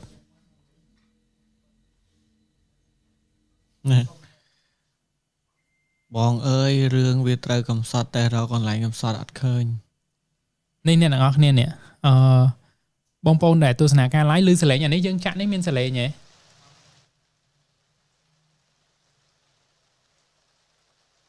អញ្ចឹងអ្នកទាំងអស់គ្នាអាចឃើញទស្សនាបានស្តង់នេះអញ្ចឹងអានេះយើងដាក់ slow motion នេះមុខក្តីបងថតដែរទាំងទៅគឺអាលបឿននៃបាញ់លឿនមែនតើវាខ្វាច់ភ្លើងអូនេះលឺតាអូ sound effect ឯងអត់ទេលឺនេះមែនតើណាគេប្រាប់ថា sound effect តាអញ្ចឹងអ្នកពេលហ្នឹងស្រែកមកវ៉ាស់មែនតែមិនមែនជាមនុស្សស្រីទេគឺជាបងប្រុសមួយដែលទៅជាមួយនឹងគាត់ទេអញ្ចឹងហេតុការណ៍នេះដែរគឺផ្ទះបាញ់រហូតដល់2នាក់ណាបងក្តីជាមួយនឹងដៃគូគាត់តែទៅប្រវត្តិថៃហើយមួយទៀតអ្នកនរគ្នាមានឆ្ងល់ហេតុអីថាផ្ទះបាញ់ហើយស្តង់អត់ធ្លុះតង់ថ្លាថង់ប្លាស្ទិកនឹងអត់ធ្លុះមានឆ្ងល់ដូចខ្ញុំអត់ចាហ្នឹងមិនបានអត់ធ្លុះចឹងហ្មងតែប៉ុន្តែវាជាចរន្តអគ្គិសនីទេវាអត់មែនរូបរាងជាក្របប៉ះបានយ៉ាងទេវាមិនមែនជាវត្ថុអីវាមិនមែនជាវត្ថុទេហើយអ្វីដែលយើងកត់សង្កល់គេថាក្របផ្ទះដែលឃើញបាញ់ហ្នឹងគឺមិនមានទេបើក្របផ្ទះមិនខ្ញុំបែកថ្លើមមកវាគ្រាន់តែជាចរន្តអគ្គិសនីមួយយ៉ាងដែលឆ្លងកាត់ពេលវេលាមួយលឿនបំផុតសងតង់នឹងខ្ពស់បំផុតអញ្ចឹងវាអត់មានសមត្ថភាពណាទៅឲ្យធ្លុះអីគេតង់បានទេចុះហេតុអីមកឃើញតែបាញ់ឆេះបាក់ដើមឈើអត់មានវាអត់មានរូបនេះមិនឆេះគឺកម្លាំងភ្លើងនេះវាខ្លាំងពេកដែលឃើញគេប្រើឡាស៊ែបាញ់មិនឈើដាច់ទេណាឃើញខ្ញុំឃើញតែប៉ុណ្្នឹងយកឧទាហរណ៍ប៉ុណ្្នឹងឃើញហ្នឹងវាខ្លាំងជាងអាឡាស៊ែវាខ្លាំងរាប់សែនដងឥឡូវគេដែលឃើញគេនិយាយទេគេនិយាយថាយកភ្លើងរន្ទះហ្នឹងមកឲ្យមនុស្សប្រើហ្នឹងបើយកវាបានវាខ្លាំងជាងកម្លាំងភ្លើងនៅលើផែនដីទៀតបាទអាចប្រើបានរាប់ មកផានដីនេះបើថាគេចេះយកវាបានទៅយកវាបាន ប៉ុន្តែតែបាញ់ពីលើមកឬក៏មិន ពីក្រោមទៅ ពីក្រោមស្រូបពីក្រោម អញ្ចឹងបានន័យថាតែបាញ់ពីក្រោមរត់ទៅលើទេ ហ្នឹងម៉ាស់នឹងភ្លើងគឺដូចវាដូចលឿនពេលវេលា មានតែប៉ះហ្នឹងហើយបើតាមខ្ញុំបើពិសោធន៍ដែលធ្លាប់ធ្វើការកាលតឡើងអងតែនណាព្រោះអាបកគោលអងតែនហើយនឹងអាផ្ទះអាគេធ្វើសម្រាប់ដាក់អីវ៉ាន់អីកន្លែងបកគោលអងតែនហ្នឹងគឺគេវាយអាដៃមិនដៃទេស្ពាន់ក្រហមលិចទៅក្រោមយ៉ាងតិចក៏2ម៉ែត្រដែរហើយបានគេចាប់អាក្បាលវាហ្នឹងខ្សែរត់ចូលចាប់អីវ៉ាន់អីហ្នឹងទាំងអស់ហ្នឹងព្រោះដោយបងឯងនិយាយវាទៅពីក្រោមដូចគ្នា នឹងឥឡូវយើងមើលផ្នែកបន្ទោលតើយើងមើលឯកសារពេលគេថតបានសមុទ្រហើយđấyបានអត់ឃើញទៅពីលើតែពេលជ្រិចគឺឃើញខ្សែវាចឹងជ្រិចដូចផែនដីប៉ះជាមួយមេឃឃើញមានឃើញចឹងណា បាទហ្នឹងចឹងដល់ពេលគ្នាយើងគាត់មានចម្ងល់ថាតែបាញ់ហើយមិនមកអង្គុយនិយាយធម្មតាចង់បញ្ជាក់អ្នកទាំងអស់គ្នាដែរប្រហែលជាពួកគាត់ទៅមើលក្រោយចឹងក៏សាប់អត់តាន់ណាគឺពេលហ្នឹងបងក្តីក៏គាត់បានស្លាប់ដែរតែប្រហែលនាទីបងដឹងអត់ វាប្រហែលជា30 second អូតែបាញ់គ្រាប់បាន ដូចយើងអត់ដង្ហើមមក plan ដូចបាត់ខ្លួនយើង plan ហ្នឹងតែអំពើវាបាញ់យើងអត់ដឹងទេយើងអត់ដឹងថាវាបាញ់យើងទេ តើងើបមកវិញមិនដឹង 30 second ហ្នឹងគឺយើងចាប់ដើមដឹងថាតែបាញ់គឺរឹងយូរហ្មង ពេលដឹងខ្លួនវិញ ដឹងខ្លួនគឺស្រុបទៅហ្មងព្យាយាមឲ្យខ្លួនយើងងើបអូតូខ្លួនឯងហ្មង តែភ្លាមអត់ដឹង អត់ទេអត់ដឹងទេអត់ដឹងថាយើងធ្លាក់ទូរស័ព្ទលើដៃ ដឹងឬក៏មិន វាអត់ដឹងថាសកម្មភាពមិនតែខ្ញុំងើបមកខ្ញុំព្យាយាមអង្គុយធម្មតាតែពេលដែលខ្ញុំមុនខ្ញុំងើបគឺពិបាកខ្លាំងខ្លួនវាស្រុបទៅដូចកម្លាំងអីមួយយ៉ាងឆក់ទាញយើងកន្ត្រាក់ចូលក្នុងជ្រោះអីមួយដែរសាន់ជ្រៅលឹបទៅផានដីបាត់បាក់មយល់ណាចុះដល់ពេលដៃគូមួយទៀតមិនបានគាត់ត្រូវខ្លាំងមកគាត់នៅចិត្តអន្ទះជាងឬមួយបាញ់មកស្តង់នឹងហ្មងហើយវាមិនអីមិនខ្ញុំចង់ដឹងអញ្ចឹងវាមិនដឹងថាម៉េចគាត់ត្រូវមកចំហៀងខ្លួនខាងនេះហើយគាត់និយាយថាគាត់ត្រូវដើរចង់រួចគាត់ឈឺជើងក៏ប៉ុន្តែត្រូវចាំថាសន្ទូចដែលរបស់ខ្ញុំគឺនៅដៃខ្ញុំខាងនេះគាត់នៅឆ្ងាយខ្ញុំចេះទេបើត្រូវខ្ញុំខ្លាំងជាងអត់ទេចឹងមិនន័យថាគាត់ត្រូវខាងឆ្វេងថាគាត់នៅខាងនោះប៉ុន្តែត្រូវខាងនេះវិញត្រូវហើយអានេះចិត្តបងឯងត្រូវអត់ខ្ញុំទាំងអស់ប្រហែលខ្ញុំទាំងអស់ប្រហែលដោយសារវារត់ពីសន្ទូចហ្នឹងទៅអ្នកចុងក្រោយអត់ទេខ្ញុំនិយាយមែនទេមិននិយាយឲ្យណាយល់ព្រោះចរន្តភ្លើងឆាកដូចអ្នកក្រោយខ្លាំងជាងគេហ្នឹងហើយត្រូវវាអាចគាត់ហក់គាត់អញ្ចឹងតែគាត់អត់ដឹងស្មារតីតែខ្ញុំព្យាយាមក្រោកមកតាំងខ្ញុំពិបាកខ្លួនហ្នឹងក៏វាចេះអាពេលវាយើងដឹងខ្លួនហ្នឹងគឺចេះដូចយើងលេខដឹងខ្លួនយើងអីទាំងអស់ដូចខ្លួនយើងវាថាស្ពឹកដៃជើងក៏វាមិនសមវាដូចឆក់ស្រុបទៅដៃខ្លួនយើងលេខដឹងអីទាំងអស់ហ្នឹងនិយាយទៅប្រហែលវិនាទីគឺបាត់ឈើដូចយើងស្លាប់ចឹងនិយាយដូចយើងស្លាប់បណ្ដោយហ្នឹងដូចយើងស្លាប់បណ្ដោយដូចស្លាប់របៀប30 second របៀបអញ្ចឹងបាត់ខ្លួនឆឹងពីពិភពលោកហ្មងហ្នឹងបាត់ខ្លួនពីពិភពលោក30 second ហ្នឹងបានយើងដឹងខ្លួនវិញអញ្ចឹងមិនថាមនុស្សម្នាក់មិនមានឱកាសស្លាប់ដូចខ្ញុំទេខ្ញុំមានឱកាសស្លាប់ហើយហើយគាត់បបិសោតស្លាប់នេះវាខ្លីពេក30 second ហ្នឹងយើងអត់នឹងនិយាយចង់ឲ្យយូរជាងហ្នឹងអត់ទេបាត់ហើយយើងទៅយូរហ្នឹងខ្ញុំខ្លាចវាអត់មកវិញហ្នឹងទៅដល់ព្រំហ្នឹងអូខេអ្នកនរគ្នាអញ្ចឹងយើងបញ្ចប់សាច់រឿងជាមួយនឹងបងក្តីរួចផុតពីជីវិតពីរន្ទះបាញ់នេះមួយទៅហើយក៏ចូលរួមអបអរដូចគ្នាដែលអត់មានរឿងអីខ្លាំងខ្លាអញ្ចឹងណាតែចប់ពីហ្នឹងកុំភ្លេចទៅពិនិត្យមើលដែរទៅមួយពេទ្យនេះសម្រាប់បេះដូងមើលកខ្ញុំនៅឈឺព្រោះបារម្ភមែនងើបមកឃើញ poster ហ្នឹងខ្ញុំឆាតទៅសួរឆាតទៅអីព្រោះ100 លានមានមួយហ្មងអំពើត្រូវថ្មីបងម៉ែនៅចិត្តខ្ញុំឲ្យស្ទាបកខ្ញុំលើអត់ហ៊ានស្ទាបរឹងដល់រឹងដូចដុំថ្មរឹងប៉ោងតែបាក់កបាទប៉ោងទៀតខ្ញុំពេលហ្នឹងគិតថាបាក់កបាទប៉ុន្តែក្នុងហ្នឹងក៏វាមានហេតុការណ៍មួយទៀតដែលនេះបងឯងនិយាយលាមុនទៅទៅបោះតង់អាហ្នឹងវាសាច់ចៃដន្យណាយល់នោះបងពេញបង poster មុនទៅឥឡូវជួយដាក់លើអេក្រង់មួយមកក្រុមការងារខ្ញុំមិនម៉ានថ្ងៃខ្ញុំចេះអង្គុយខ្ញុំនឹកផ្ទះពេលខ្ញុំមកផ្ទះយូរមួយខែអត់បានជួបពុនកូននេះណាខ្ញុំដាក់នេះឃើញកូនខ្ញុំតែមាន caption នេះគេនេះ caption ថាមិនដែរខ្ញុំថាខ្ញុំបារម្ភថ្ងៃណាមួយខ្ញុំអត់បានត្រឡប់ទៅផ្ទះវិញសុកមានអារម្មណ៍ហ្នឹងហ្មងបាទ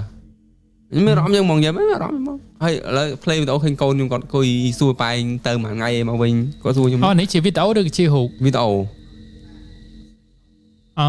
គាត់សួរខ្ញុំថាប៉ែងទៅមួយថ្ងៃវិញគាត់រត់មកអោបខ្ញុំថើបខ្ញុំដូចថ្ងៃចុងក្រោយហ្មងឲ្យមកមុនចាឲ្យដឹងមុនប៉ុន្តែអូយចឹងមិនថាមកលៀនករណីដូចវាអត់បានមកវិញខ្ញុំមានអារម្មណ៍ថាខ្ញុំអត់បានមកវិញទេដូចខ្ញុំនិយាយទាំងហេតុការណ៍កើតឡើងទាំងអស់គឺខ្ញុំទៅបាត់ហើយខ្ញុំអត់បានមកអង្គុយទេហើយខ្ញុំហៅវិញសួរមិនបានខ្ញុំស្អីគេបារម្ភថ្ងៃណាមួយมันអាចទៅផ្ទះបានដូចឲ្យនេះមិនឲ្យសញ្ញាមុនមិនខ្ញុំដាក់ processor អញ្ចឹងទេខ្ញុំនឹកផ្ទះនឹកកូនពេកទៅខ្ញុំបារម្ភហើយខ្ញុំដើរពេកអញ្ចឹងខ្ញុំចិត្តគិតហ្នឹងបានទៅផ្ទះវិញអត់មនុស្សយើងមានញៀនហ្នឹងមែនណានិយាយមែនណាចាំយើងមកជីវិតឯងមិនតែចេះផុសចឹងអីយល់មានអារម្មណ៍ថាដូចលាទៅណាអញ្ចឹងទាំងមែនតើយើងអត់មានកម្រងអីទាំងអស់ប៉ុន្តែអ្នកខ្លះទៀតគាត់ជួបរឿងអកុសលគ្រោះថ្នាក់នេះគ្រោះថ្នាក់នោះអញ្ចឹងចាំមិនថាមនុស្សយើងមានញៀនហ្នឹងមែនខ្ញុំជឿហ្មងរឿងខ្ញុំស្លាប់ដែរខ្ញុំស្លាប់30 second ដូចអា30 second ដូចគាំងបេះដូង30 second បេះដូងលេងដំណើរការអីកំយ៉ាងគឺបានន័យថាទូរស័ព្ទវាលុតមក plate វាបើកខ្លួនវិញអញ្ចឹងហើយវាសុំមានដើមចងមកវាក្នុងករណីហ្នឹងប្រហែលថ្ងៃមុនអីកើតឡើងខ្ញុំឈឺខ្ញុំគ្រុនពេកខ្ញុំថតកុននឹងអីគ្រប់សពកើតឡើងទួមមកវារឿងមួយដែលពេលស្ដាប់ទៅវាធម្មតាប៉ុន្តែបើយើងស្ដាប់មែនតើស្ដាប់ដោយគិតហើយគិតទៀតវាលែងកំ pl មកនឹងកំសត់ដែរអត់ទេវាប្រតិកលាគ្នាមករហូតទៅយល់ឡត់វាមិនមែនសុកគិតមើលតាំងពីឈឺបាត់របស់ឲ្យបកទៅរហើយមុនចេញពីផ្ទះមកផុសនឹកកូននឹកប្រពន្ធចាក់ឆ្ងាយពីកូនហើយមានពាក្យពេចន៍ស្ដីនិយាយក្នុងវីដេអូនេះទៀតហើយនៅមានរឿងជាច្រើនទៀតដែលចៃដន្យជឿបងប្អូនទៅមើលវីដេអូហ្នឹងដែលខ្ញុំលុប caption បាត់ដែរជួយមើលវីដេអូកូនគាត់សួរខ្ញុំបែរទៅមួយថ្ងៃទិញនំញ៉ាកូនផងឯណាណៃគាត់និយាយហើយវិញជារឿងដែលយើងគិតថាពេលដែលខ្ញុំផ្ទះបាញ់ភុំខ្ញុំអង្គុយគិតរឿងនឹងភ្លាមហ្នឹងខ្ញុំជាខ្មោចហ្នឹងតែខ្ញុំហៅគេលឺទៅខ្ញុំអត់អស់ចិត្តទេលុះត្រាតែខ្ញុំទៅដល់កន្លែងបបក់នឹងក្រោមនោះខ្ញុំហៅគេថាបងបើគេឆ្លើយអានឹងខ្ញុំរស់តែបើពេលហ្នឹងគិតក្នុងចិត្តហ្នឹងគិតថាខ្លួនឯងជាវិញ្ញាណទេខ្ញុំនឹកខ្ញុំមិនមែនជំនឿទេខ្ញុំគិតថាមនុស្សទេបន្ទះបាញ់ភងសំលេងភ្ញាក់មកពេល30 second ហ្នឹងយើងរៀងដឹងតិចលឺសំលេងនៅលើមេឃមិនតែបាញ់ភ្លៀងវាមនុស្សលើលន់ផែហ្នឹងលន់ក្រោមដល់ពេលមកស្ទូมันគ្រូនៅលើហ្នឹងហើយបើយើងទីទូរស័ព្ទមកឃើញអាទូរស័ព្ទហ្នឹងបាញ់យើងទៀតយើងលេងគិតថាយើងរស់អត់ដែរបើឃើញទូរស័ព្ទវាអត់មានអីទេចិត្តនេះបើឃើញទូរស័ព្ទនេះតែបាញ់តើមើលទូរស័ព្ទអត់ដឹងថាតែបាញ់និយាយវិញហើយបានងើបមកចុះទៅពេលអ្នកជុំវិញម្នាក់ដែលស្លាប់មួយថ្ងៃហ្នឹងមកឲ្យដាស់គាត់ឲ្យដឹងខ្លួនភ្លាមអត់មកស្ទុះបងគាត់រៀងត្រឡប់មកស្មារតីទៅដើមគាត់ភ័យខ្លាំងមែនតើសម្រាប់គាត់លើកដៃគាត់លើកដៃតែខ្ញុំព្យាយាមថាពេលដែលខ្ញុំ control គាត់បានខ្ញុំថាថ្ងៃអង្គុយខ្ញុំចេះហើយរកដៃស្ងួតដៃអង្គុយហ្នឹងយកដៃទប់ជាទៅពេលវាបាញ់ខ្លាំងបណ្ណាក៏ដោយទប់ពេលហ្នឹងអង្គុយទប់ជាសម្រួលអារម្មណ៍ទៅតាំងស្មារតីមួយព្រោះខ្ញុំស្មារតីរឹងប៉ុណ្ណឹងខ្ញុំនៅធម្មតាដែរខ្ញុំអត់ឆ្លេឆ្លាតគាត់ពេលហ្នឹងគាត់ព្យាយាមរត់ចង់រត់ទៅក្រៅតង់រត់ហាលភ្លៀងទាំងផ្ទះកំពុងតែបាញ់ថែមទៀតកំពុងតែបាញ់ត្រួតលើគ្នាអត់តន់ឈប់នៅដល់ខ្លួនហើយនៅតែបាញ់ឡើយដែរនៅតដាច់ក្របភ្លៀងប៉ាត់បានផ្ទះលេងមានតមេឃផ្ទះដាច់ក្របភ្លៀងប៉ាត់មេឃឆ្លាស់ភ្លៀងមកដល់ខ្ញុំឲ្យមើលបន្តិចមេឃឆ្លាស់ភ្លៀងមកដល់ដូចអាភូតហេតុមកផ្លែតហ្នឹងហើយអ្វីដែលកើតឡើងនេះដូចនិយាយអញ្ចឹងបើទោះជាខ្ញុំស្លាប់30 second ហ្នឹងអាចជីវិតខ្ញុំស្លាប់បាត់ហើយជីវិតចាស់ហ្នឹងដូចអ្វីដែលក្នុងខ្ញុំរសេមែននេះហើយនេះមានគ្នាយើងថាមិនយក9គេដាក់សញ្ញាខ្វែងណាបងក្តីជីវិត9គ្រាសាហាវមែនតើហ្មងសង្ឃ1លាននេះអត់ទាន់មានមួយហ្នឹងហើយប៉ុន្តែមួយជោគជ័យគឺមានដល់2ប្រហើយមួយមិត្តភក្តិគាត់ហ្នឹងហើយមាន2នាក់ប៉ុន្តែខ្ញុំធ្លាប់លើគេនិយាយថាពេលដែលខ្សែភ្លើងឆក់អីអញ្ចឹងគេឲ្យដាក់នៅដីឲ្យម៉ាស់អីវាឆ្លងតែជាតិឆក់ហ្នឹងជាតិភ្លើងហ្នឹងវាឆ្លងតែដីអីអញ្ចឹងតែអ្វីដែលខ្ញុំពេលហ្នឹងគឺខ្ញុំឆ្លាតមួយទៀតខ្ញុំបានអង្គុយទេគឺខ្ញុំដេកស្រុបហ្នឹងគឺខ្ញុំពេលដេកថតភ្លៀងហ្នឹងអញនិយាយថាមិនរឿងឆ្លាតពេលហ្នឹងមកអញអត់ដឹងថាវានឹងកើតរឿងអញ្ចឹងទេបើថាខ្ញុំអង្គុយអាចចៃមិនខ្ពស់ឡើយវាចៃដន់ត្រូវ vậy chơi ta chỉ vật một ngày ăn nhưng cứ làដូចអត្តកានិយាយពេលដែលខ្ញុំដេកហ្នឹងមិននឹងចរន្តពេលវាប៉ះមួយខ្លួនខ្ញុំហ្នឹងគឺវាត្រូវសូបទៅដីបាត់វិញឬវាសូបទៅលើគេយ៉ាងដឹងហ្នឹងហើយតែបើយើងអង្គុយម៉ាស់ជើងយើងទាំងពីរដែលប៉ះហ្នឹងអត់នៅទេហ្នឹងហើយខ្ញុំគិតថាបើឈរគឺអត់នៅទេឈរនៅទេចាំមានដែរឆ្ងល់មិនបានអត់បាញ់គោបាញ់សេះបាញ់រហូតបាញ់យូរម្ដងគោក៏មានបាញ់ដែរគោបាញ់ខ្ញុំដឹងដែរមិនដែរដូចខ្ញុំនិយាយហ្នឹងយើងប្រូសភេងថាដូចថមិនជេរីប្រូសភេងបើបានដេកបើយើងអង្គុយលេងជើងពីរចរន្តវាមកម៉ាំងខ្ញុំគិតថាទៅអត្តកានិយាយមួយពេលដែលខ្ញុំស្រឹបហ្នឹងដូចកម្លាំងអីមួយយ៉ាងទីខ្ញុំទូលក្នុងផែនដីចឹងកម្លាំងរាប់លានគីឡូដើម្បីខ្ញុំដឹងខ្លួនស្រុបទៅនិយាយទៅអារម្មណ៍ហ្នឹងយើងបាក់សម័យថាអារម្មណ៍បែបណាសម័យវាអត់ចេញហើយយើងអត់មានបទពិសោធន៍ហ្នឹងហើយយល់ត្រូវគាត់តែឃើញអាវីដេអូពេលដែលដាក់ slow ពេលដែលអាផ្កាភ្លើងផាច់មកហើយមកឯងដួលគឺវាទូរស័ព្ទទៅហ្នឹងឃើញមុខមកឯងប្រហែលវិនាទីហ្នឹងគឺចង់និយាយមុខពិបាកមុខពិបាកហ្មងណាអញ្ចឹងអ្នកនរគ្នាអញ្ចឹងមិនមែនកម្មវិធីយើងឬមួយក៏បងប្អូននៅក្នុង comment ដោយសារគាត់មានការវាញែកថា comment លេងសើចvớiបងអញ្ចឹងគិតថាការមើងងាយអាយុជីវិតបងអញ្ចឹងដូចនិយាយខ្ញុំមិនមែនខ្លួនអស់ចាណាមកសុបាយចិត្តផ្ទះបាញ់អត់ងាប់ទេអត់មែនទេគាត់បបសោតចែកម្លែកថាត្រូវរប្រុងប្រយ័ត្នរាប់ពេលលេងភ្លៀងឲ្យបានខ្ពស់មួយជីវិតអត់អាចងាប់មកវិញរស់មកវិញវាថានេះយូរវាមានម្ដងអញ្ចឹងទៅករណីដែលអាចអង្គុយមកចែកម្លែកបបសោតបានទេអ្នកខ្លះអត់មានចែកម្លែកទេទិញនងហើយហ្នឹងហើយអញ្ចឹងអ្នកនរគ្នាអញ្ចឹងឃើញខ្ញុំនិយាយលេងសើចសប្បាយអីនេះមិនមែនមានគោលបំណងថាមើងងាយជីវិតបងឬក៏បងប្អូនក្នុង comment ដែលគាត់ comment លេងសើចហ្នឹងមិនមើងងាយជីវិតអង្គក្តីទេយើងវាហួសចិត្តពេកហើយបងក្តីជាមនុស្សម្នាក់ដែលយើងរកកន្លែងអាណិតអត់ឃើញនិយាយមែនតើនិយាយស្មោះត្រង់ទៅដោយសារម្ចាស់ខ្លួនគាត់មកនិយាយអញ្ចឹងមកនិយាយមានលីកំ pl ាញលីអីដល់ពេលអញ្ចឹងយើងវាចូលអាមូតនឹងវាអត់កាត់បន្តែបើនិយាយស្មោះត្រង់ពីខាងក្នុងមកហ្នឹងយើងបារម្ភយើងពិតជាបារម្ភសំបីតានេះហ្នឹងចាំមើលចង់ខ្ញុំជឿថាពួកខ្ញុំក៏ដូចជាអ្នកទាំងអស់គ្នាដែលកំពុងមើលដែរយើងគិតថាចាំមើលគាត់និយាយមកបែបម៉េចយើងមានអារម្មណ៍បារម្ភគាត់រួចទៅហើយតែដល់ពេលម្ចាស់ខ្លួនគាត់មកនិយាយអញ្ចឹងយើងក៏លេងសើចសប្បាយអីមួយគាត់ទៅតែដោយអធិការនិយាយអញ្ចឹងយើងអត់មានគោលបំណងថាសើចអញ្ចឹងសប្បាយអលើរឿងបងក្តីផ្ទះបាញ់ហើយអត់ស្លាប់អត់អីយើងសើចសប្បាយអញ្ចឹងអត់ទេ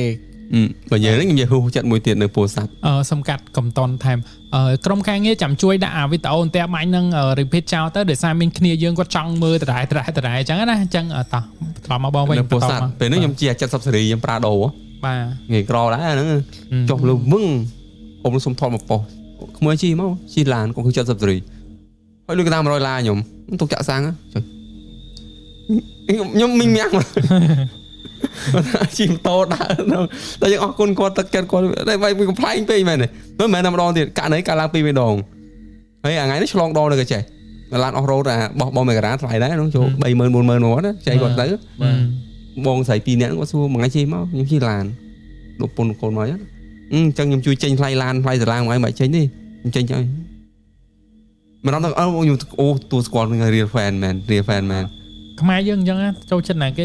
ចង់ជួយចេញតិចតួចមិនថាទឹកសុតមិនថាទាំងអំពៅកាហ្វេអីតិចតួចអីគឺស្នាមចិត្តហ្មងខ្មែរយើងចរិតល្អអ្នកខ្លះគាត់ឃើញគាត់បើបាយបើខ្ញុំរំបើយើងស្ដាប់ទៅខុសចិត្តថាឡយវាជីឡានគេបើទៅមិនមែនទេជាការអាណិតស្រឡាញ់មកគេបាទអញ្ចឹងត្រូវបងមិនគេធ្វើមិនអាណិតស្រឡាញ់បើថាមនុស្សយើងវាដើរធ្វើអីទៅឲ្យគេស្អប់និយាយវិញទៀតវាអ្នកដែលស្អប់យើងតែត្រីទេ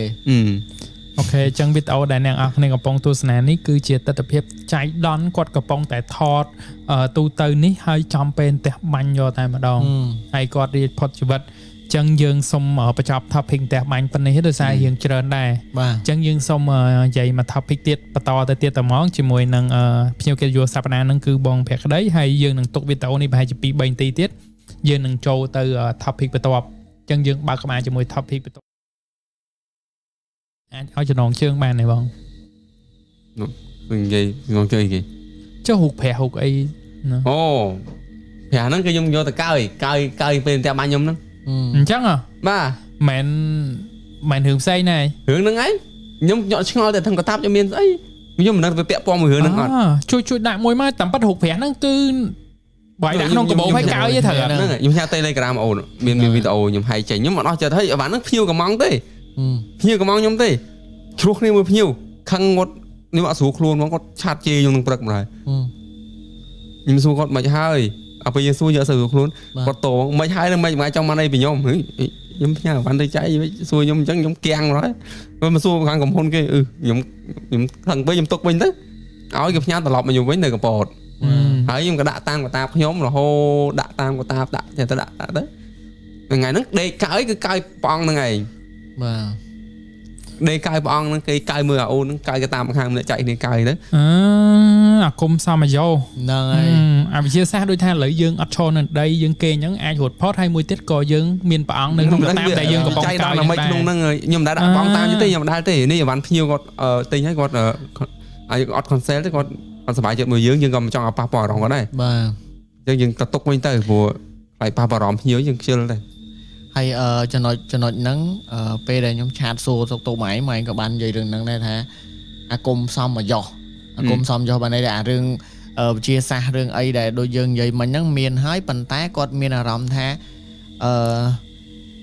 អាចមកពីព្រះអត់ដែលគាត់យកមកកោយពីលើហ្នឹងហើយហេតុអីបានពេលដែលរឿងហ្នឹងកើតឡើងហើយគាត់នឹកឃើញដល់ព្រះអង្គហ្នឹងរបៀបចឹងណារបៀបអាគុំសមយោអញ្ចឹងទេបាទ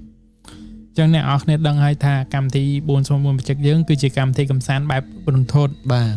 ចឹងយើងអត់ដាច់ខាតអ្នកពួកគាត់ដែលទស្សនាកម្មវិធីយើងត្រូវតែជឿឬមួយក៏ត្រូវមិនជឿឯងសូមប្រើវិចារណញ្ញាណក្នុងការមើលបាទយើងអស់ចាមួយទៀតព្រះអង្គតាក់ពងមួយព្រះអង្គបាទផ្លោះឲ្យព្រះអង្គរបស់ប្រដេជផាចបាទខ្ញុំមិនសិនស្គាល់តិចបាទខ្ញុំទៅហ្នឹងទៅឡើងតែគាត់ខ្ញុំជូនព្រះអង្គគាត់មួយពេលដែលជូនព្រះអង្គគាត់ហ្នឹងគឺខ្ញុំយកទៅហើយខ្ញុំយកទៅពីកន្លែងខ្ញុំគេហើយប៉ុន្តែទៅដល់រោងគាត់ដល់រោងគាត់អត់ឃើញព្រះអង្គហ្នឹងខ្ញុំនឹមអស់ចិត្តនៅណាអស់ចិត្តទេតែជ្រុកបាត់ខ្ញុំគិតថាជ្រុកបាត់តែច្បាស់ថាយកទៅចៃដនពេលមកដល់ផ្ទះណាក់ឡើយខ្ញុំគេនៅហ្នឹងនៅលើពុកខ្ញុំចៃឡើងអស់ចិត្តខ្ញុំតាមយកទៅឲ្យទៀតយកទៅឲ្យគាត់តែគាត់យកទៅក្នុងបន្ទប់ផ្លែព្រះអង្គបាក់បកេះអូតូបណ្ដោយបាត់បកេះបាត់បកេះព្រះអង្គហ្មងតែព្រះអង្គប៉ុណ្ណាបងនៅប៉ុណ្ណេះប៉ុនម្រាមដៃមួយឆ្នាំងដៃហើយព្រះអង្គហ្នឹងពេលដែលបាត់ហ្នឹងគាត់ឲ្យខ្ញុំមកគឺតែព្រះអង្គទេព្រះអង្គប៉ុណ្្នឹងបាយថាបាយកុំប្រើបាយប្រាក់ត្រូវទេយើងយកទុកបាក់ខ្ញុំត្រូវយកមកទុកគាត់ឲ្យវិញយកទុកមកពេលយកមកទុកហ្នឹងខ្ញុំដាក់ក្នុងកប៉ៅធម្មតាតែពេលមកដល់ផ្ទះគឺព្រះអង្គនៅក្នុងថងស្រោបវិញវាចូលតាមណាតែបាក់នៅបាក់ដែរតែនៅក្នុងថង់ស្រោបស្អាតក្នុងថង់ខ្ញុំដាក់អត់មានដាក់ថង់ទេថង់បាត់អស់ហើយខ្ញុំដាក់ចូលកតាបខ្ញុំធម្មតាកប៉ៅរូតនៅកតាបខ្ញុំមកដល់ផ្ទះខ្ញុំហូតយកព្រះអង្គទុកដើម្បីអត់ចោលរបស់ចឹងខ្ញុំចេះទុកទៅតែហូតមកឃើញព្រះអង្គនៅក្នុងថង់បាទយើងបាក់នឹងអត់ជឿដែរបើគាត់ជួបផ្ទាល់ដែលថង់នឹងទៅយប់នេះបោះចោលបាត់ហើយដោយសារតែហូតមកវាបាត់ព្រះអង្គសល់តែថង់ពេលមកដល់ឃើញព្រះអង្គនៅលើពូកអត់មានថង់ទេមកដល់ផ្ទះព្រះអង្គទៅយកមកវិញឃើញក្នុងថង់តែអត់មានប្រកេះបាក់ដូចគាត់ឲ្យខ្ញុំវិញហ្នឹងឯងតែគាត់ទៅចូលឃើញនៅក្នុងថង់វាចម្លែកបាទអូខេចុះសម្រាប់ព្រះមួយអង្គនេះបងនៅបន្តទុករហូតនឹងបន្ទុកទៅឬក៏បងនឹងជាវឲ្យគេជាវបងខ្ញុំអាចឲ្យទៅអូនមួយដែលទៅមួយខ្ញុំហ៎យើងជូនទៅគាត់អាចជូនគាត់ប្អូនណាទុកការពារសុខភាពបងតាមទេដាក់តាមទេខ្ញុំដាក់តាមទេតាំងពីដើមមកគឺអត់ចុះមិនមួយអង្គនេះដាក់នៅដោយសារជាប់នៅកាបូបស្រាប់ដោយសារជាប់នៅកាបូបហើយភ្ញៀវគាត់ផ្ញើវិញទៅយើងយកទុកមកយើងអត់មានបំណងថាទុកនៅកាបូបចូលបីទុកព្រះអង្គអីទេមានទេរឿងចៃដន្យដែរចៃដន្យទៀតអូចៃដន្យទៀតបាត់ហើយឡើយចៃដន្យអត់ឈប់មកយប់ហ្នឹងណាមិនគិតចៃដន្យច្រើនមែនទេច្រើនរឿងមុនពី2ថ្ងៃមុនបងឯងតែបាញ់ពី2ថ្ងៃគឺជឿសើរឿងចៃដន្យរហូតដល់ហ្នឹងពេលព្រះអង្គហ្នឹងត្រូវបានតែគេឲ្យចៃដន្យនេះគេអត់យកពេលខ្ញុំគ្រុនពវៀនហ្នឹងខ្ញុំនៅសេតថតខ្ញុំឆាតទៅនិយាយគាត់ទីធ្ងន់ដាក់ខ្ញុំដែរខ្ញុំក៏សុំទោសគាត់ទៅខ្ញុំក៏ឲ្យគេផ្ញើត្រឡប់មកវិញមកចៃដន្យយ៉ាងទៀតហើយព្រះអង្គធ្វើពីកមូនទៅខ្មុំទៀតធ្វើពីកមូនទៅខ្មុំថ្មកមូនទៅខ្មុំខ្មែរយើងហ្នឹងគេឆ្លាក់ជាព្រះអង្គឆ្លាក់អីតាមរសនិយមរបស់មនុស្សម្នាក់ៗហ្នឹងទៅបាទអូថ្ងៃនេះសប្បាយស្ដាប់ហើយអ្នកនរគ្នាមិនមែនវាវិជាសាស្ត្រខ្លះអបិយជំនឿខ្លះបាទដល់ពេលអញ្ចឹងយើងស្ដាប់មកគឺជក់ហើយមានផុសតាងច្បាស់លាស់ទៀតហើយមានមនុស្សពិតនៅនេះទៀតមានណាស់ខ្ញុំនិយាយថាបើខ្ញុំថតអត់បានផ្ទះបាញ់ទេខ្ញុំនឹងយកអីប្រាប់គេទេហើយវាអ្វីដែលវាប្លែកក្នុងសាច់រឿងចៃដន្យគឺចៃដន្យទៅថតអាផ្ទះបាញ់ខ្លួនឯងនេះវាអត់មានប្រវត្តិបានណាទៅថតផ្ទះបាញ់ខ្លួនឯងទេវាអត់ដែលមានអូមែនតា តែបាញ់អាថតតែផ្ទះបាញ់បានប៉ុន្តែមិនមែនបាញ់គាត់ទេឃើញច្បាស់ហ្មងតែនៅបាញ់ចិត្តអីចឹងទៅវាចង់និយាយថាវាអាចនឹងដូចនិយាយមកលៀនវាអត់មានឱកាសនឹងមួយអត់ទេ100លានក៏អត់មានមួយដែរអ្នកដែលថតហើយតែបាញ់កំពុងថតនៅអត់ដែលមានតែបាញ់ខ្លួនឯងសំខាន់អត់ប៉ះពាល់ដល់អាយុជីវិតទៀតមានក៏រស់ដែរមានក៏រស់ដែរអង្គុយនិយាយអត់ដែលមាននិយាយទៅយើងអត់ដែលឃើញថាថតបានចឹងបើឃើញតែថតគេពេលបាញ់ដើមឈើឬក៏បាញ់ចិត្តថតទៅយើងថតដាក់កាមេរ៉ាថតឲ្យបាញ់ចិត្តយើងចឹងឃើញបងដេតសាលាដងគិរីរំអូនិយាយចឹងបន្តិចចូលចៃដន្យទៀតលើហើយមកចូលចៃដន្យក៏បានហ្នឹងហើយពោះខ្ញុំបានមើលវីដេអូគ្រូដេមុនបងឯងមានបញ្ហាដូចជាមួយថ្ងៃបើតាមខ្ញុំចាំបានគឺគាត់ថតហ្មងបាញ់ដើមឈើបាក់ធ្លាក់ពីមុខផ្លូវធ្វើដំណើររបស់គាត់ហ្មងហើយអាដើមឈើដែលនៅសល់មួយកណ្ដាលហ្នឹងភ្លើងនៅពងលាក់ដូចខ្ញុំនិយាយនេះហ្នឹងហ្មងអាចរំភ្លើងវាខ្លាំងហ្នឹងហើយភ្លើងពងឆេះភ្លើងនៅឆេះអាភ្លៀងពងធ្លាក់ធម្មតាហ្នឹងភ្លើងនៅឆេះលើហ្នឹងហើយបើចាំអត់ខុសទេគឺម្លងបានមួយថ្ងៃគឺរឿងមួយថ្ងៃកើតឡើងហ្មងវាចៃដន្យខ្ញុំក៏ឃើញវីដេអូហ្នឹងដែរហើយបាញ់សមាជួយមកដើមឈើបាញ់ឆេះងំមនុស្សបែបគាត់និយាយគិតអញ្ចឹងហើយសយហើយដល់ពេលថ្ងៃអីចឹងខ្ញុំគិតតែមួយទៀតវាអាចចៃដន្យមួយទៀតចៃដន្យផ្ទះហ្នឹងវាអស់សុពលភាពមកផ្ទះអស់សុពលភាពណាអស់ថ្មមែនវាអាចនឹងស្ទើបវាអាចមិនស្ទើរឬក៏វាអាចនឹងករណីវាចៃដន្យចំអាផ្ទះមួយយ៉ាងហ្នឹងគឺវា slot អាចយ៉ាងថាបានទេវាអញ្ចឹងខ្ញុំសង្ឃឹមថាអ្នកទាំងអស់គ្នាដែលទស្សនាហ្នឹងគឺយល់ពីពួកខ្ញុំហេតុអីបានខ្ញុំត្រូវមកសើចរឿងហ្នឹងគឺបងម្ចាស់ខ្លួនគាត់លេងសិតតែផ្ទះបាញ់ slot អស់សុពលភាពអត់ទេឥឡូវបងខែដាក់ឈ្មោះផកចៃដន្យអូខេនេះយើងចាប់តោចៃដន្យចាអូខេអរគុណបងមែនតើដែលបានចូលរួមចែកម្លែកក៏ដូចជាចែកម្លែកបទពិសោធន៍ល្អៗហើយនឹងរឿងដែលសឹងថាมันគួរឲ្យជឿជាមួយនឹងកម្មវិធីយើងហើយសូមស្ដាប់ដោយវិចារណញ្ញាណណាបាទហើយកម្មវិធីខ្ញុំមែនតើគឺយើងត្រូវបើកឲ្យពួកគាត់ call ចូលរួមដើម្បីចែកម្លែកដែរប៉ុន្តែយើងដល់ម៉ោងបញ្ចប់ដែរប៉ុន្តែយើងអត់ឲ្យបាត់ signature អញ្ចឹងយើងសុំរំខានបងនៅនេះគង់ជាវត្តមានទៅជាជុំដល់កូនចៅតែរឿងហ្នឹងមិនស្ដាប់បបប្រយោជន៍ត្រូវប្រយ័ត្នដូចយើងមានប្រយ័ត្នស្ដាប់មានប្រយោជន៍ណែស្ដាប់ធ្វើជាបបពិសោធន៍ដើម្បីការពារហាមដាក់របស់ដែលស្រូបចិត្តខ្លួនដាច់ខាតអាហ្នឹងវាបបពិសោធន៍ហើយបើជឿមើលរបស់ណាដែលអាចស្រូបរបស់វត្ថុដែលរន្ទះហ្នឹងគឺតែខ្ញុំអត់ដែរដឹងថាសោះថាកម្ៅហ្នឹងស្រូបទេវាសុទ្ធនេះនិយាយទៀតលើលោករបស់ដែលមានគុណវិបត្តិនិងគុណសម្បត្តិគេណាវាសុទ្ធគុណវិបត្តិអូខេអញ្ចឹងសម្រាប់បងឯងប្រហែលជាគុណវិបត្តិសម្រាប់ត្រីលាក់ខ្លួននៅណាក៏ទៅបបកគ្នាដែរគុណសម្បត្តិគុណវិបត្តិសម្រាប់ត្រីគឺមានគុណវិបត្តិបបកត្រីតែគុណវិបត្តិតែបាញ់យើងត្រីមានគុណវិបត្តិមួយគឺគុណវិបត្តិគឺបងឯងជាគុណវិបត្តិរបស់ត្រីខ្ញុំគុណវិបត្តិត្រីគ្នានៅដល់កលៀនណាក៏បងឯងទៅរកបបអត់ស៊ីចោបាញ់ទៀតនេះឥឡូវរន្ទះអស់ថ្មឯណានេះអូខេឥឡូវត្រឡប់មកជាមួយនឹងកម្មវិធីរបស់យើងវិញអ្នកនរគ្នាក៏អាច call ចូលរួមជាមួយនឹងកម្មវិធីរបស់យើងហើយបើសិនជាអ្នកនរគ្នាចង់ call មកសំណេះសំណាលជាមួយបងក្តីក៏បានដែរអញ្ចឹងអ្នកនរគ្នាអាចតាក់ទងលេខកម្មវិធីបានថ្ងៃនេះគឺស្ងាត់ហ្មងគ្នាយើង 3K ជាងហ្នឹងគឺស្ដាប់អត់មានណាគេ call មកបាទ